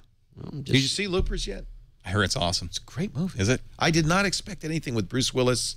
I thought, it's Did you see 12 Monkeys? He's done a lot of good He's good. films. No, Bruce is great. In fact, there's a Die Hard Hudson moment Hawk. where he shoots all the bad guys. Hudson Hawk. That's a best funny story movie behind ever. it. I did like Loopers. I thought it was surprisingly good. Recommend it. So, what do you think of the TV show Revolution? You know, I didn't see it. Have you seen it? It's terrible. It's too bad because it's a great concept. It's stolen from another show. The Metafilter went on a rant. They showed the thing that was posted on the internet. You could see the other show, the original pilot from some other guys. The whole idea was stolen. Well, but it could still be a good sucks. show. No, bad. It sucks. I love the idea. The physics are so bad that it's like it makes you itch Is that to the watch one it. where there's the power went out and then it's like 20 years later and Wrigley Field's overgrown? Yeah. Okay. I like that show. I like the idea. The good show is Grimm. Yeah. I've heard of none of these shows. Yeah? You like that show? All right. I don't watch TV. Grimm. One M or two? Two M's. Two. Okay. Because he is a Grimm, but that's interesting because there is such a thing as a Grimm. Not Grimm's Fairy Tales, but it is Grimm's Fairy Tales, but he's a Grimm. Kind of, yes, something like that. I have never watched it. You should. It's very entertaining. All right. I think we've really degenerated to the point I where think I should so, probably, too. That's what I'm trying to point out turn here. this show off right now. Have you ever seen Vegas, Dan Tana? Great show. Did you see the new one, the new Vegas? No. It's terrible. Isn't the one where the dude parked his car in his living room? Where do you find time to watch so much TV, John? You got classical music in the front. TV in the back? A VHS deck. I have on the No Agenda show, which I'm a part of. Yes, I've heard we that. have to get a lot of clips. We have to keep up with the public interest, and if I'm a knight, constantly looking for stuff. Do I have to watch TV? No. Okay. We watch so you don't have to. That's perfect. There you go. It's time. Ladies and gentlemen, you know it's going to be a very big week when Tom Merritt actually comes in on his day off to let us know. Is he here? Yeah. What's ahead on the week ahead? Hey, thanks, Leo. Here's a look at some of the stories we'll be keeping an eye on in the week ahead on Tech News today. Sunday, September 30th, Oracle World kicks off. Oracle World. 1 that runs through October 4th. Apple is closing Ping, and iCloud storage gets downgraded today for former Mobile Me subscribers. Now looking ahead, Monday, October 1st, Demo kicks off, runs through October 3rd. The O'Reilly Strata Conference, that's a big data conference, happens in London. 4chan turns 9. Happy 9th birthday, 4chan. And remember Knoll? K-N-O-L? No? Nobody remembers it? Well, it shuts down on October 1st, so don't worry about it. Tuesday, October 2nd, the Nexus 7 goes on sale in Japan. Wednesday, October 3rd, Meg Whitman makes her pitch at the HP Securities Analyst Meeting, and PlayStation Mobile titles go on sale. Thursday, October 4th, in Japan, the black PS3 Slim system goes on sale. And that is a look at some of the stories we'll be keeping an eye on in the week ahead. Back to you, Leo. Consoles are dead, right? They're dead. Gaming consoles? They're gone. Xbox. I mean, I'll always love PC gaming, but there's something to be said about just a simple, closed platform. For ease of use. They've just not been able to keep up. I don't like the whole online community thing of getting harassed by 11-year-olds. By 12-year-olds, I hate it. I teabag you. Do you even know what that means, sir? Although I have learned that I can handle just about anything, any profanity directed in my direction pretty well. Yeah, you do. It is. You do sticks and stones. Exactly. Maybe that's what I should do to gird my loins for Twitter. Twitter. I should go online and play some Call of Duty. You've said this phrase before. Gird my loins. You don't even know what it means. Sure, I do. I'm afraid. I'm going to wrap them in special secret underwear so that I don't get hurt in my loins. It's magical. That's what it means. I don't know what it means. You gird your loins before you head into battle. Thinking of gilding. Oh, okay. Not gild your loins. That's a different game. Gild your loins. I gilded my loins. Where's this guy's coming with the gold gilding my loins? loins anymore. I don't care. Okay, I guess that's about it. You know, the Persons of Interest TV show's back on the air. I hear you like that show. It's dynamite.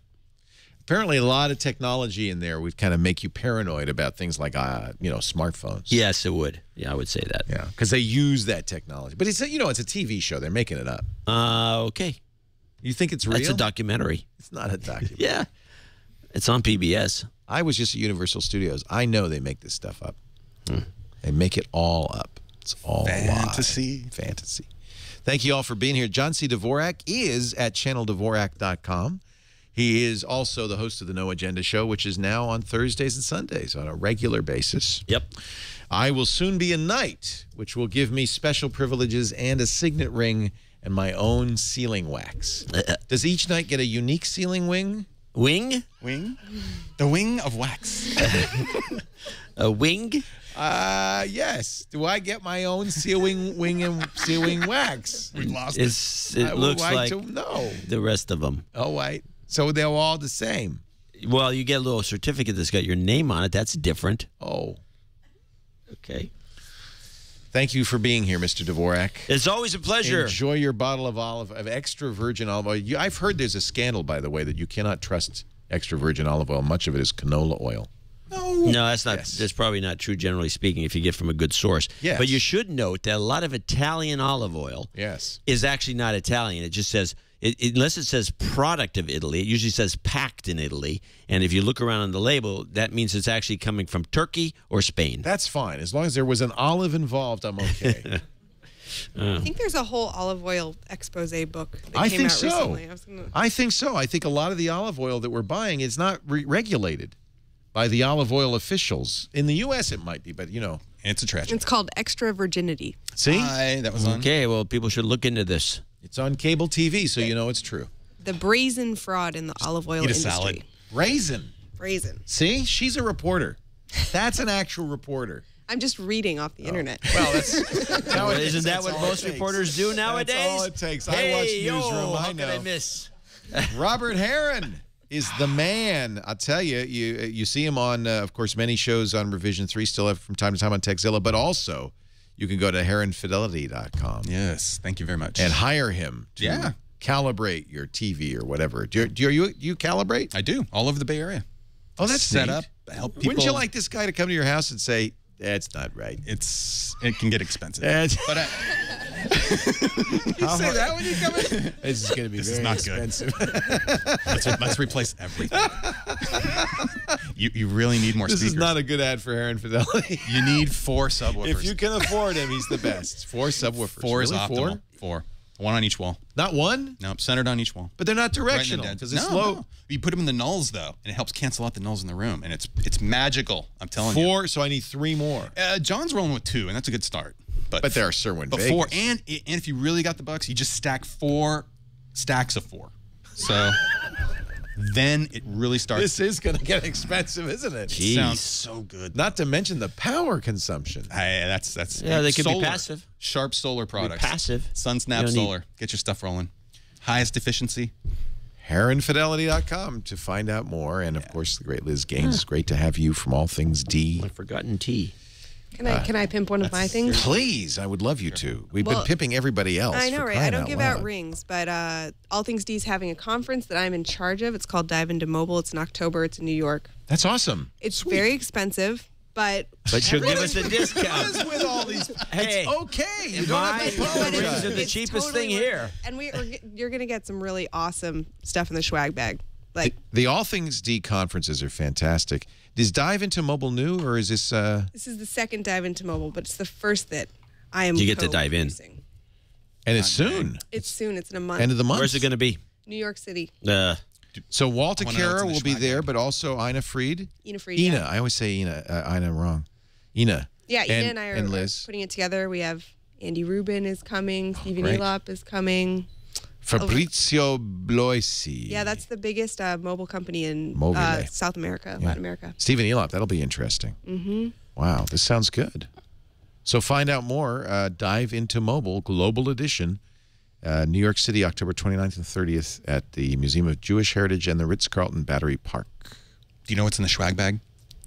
Yeah, She there's knows. going to be there's there's going to be a lot of good stuff. But one thing that I recently heard about that it's pretty super awesome is a device by one of the speakers we just mentioned that makes really cool devices. I know what it is. Hey, Google Nokia glasses. phone.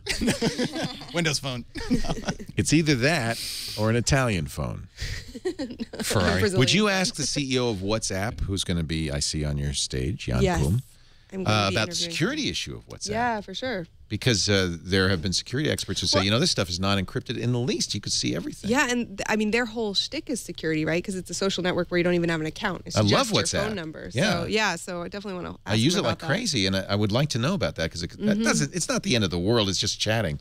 No, but I think they actually think that they're doing a service for the world because activists will be able to use WhatsApp instead of Facebook. So. Don't. If you're hopefully an they make it activist, more my secure. advice to you: don't Encrypt your data. We'll see what he has to say. For Yeah, not at least. No, there should be some really good, cool speakers. Like Jan has never really spoken ever. No, I think that'll be great. And Xiaomi, which is this Chinese smartphone maker that is making like a top of the line Android smartphone and selling it for $300 unlocked over the internet.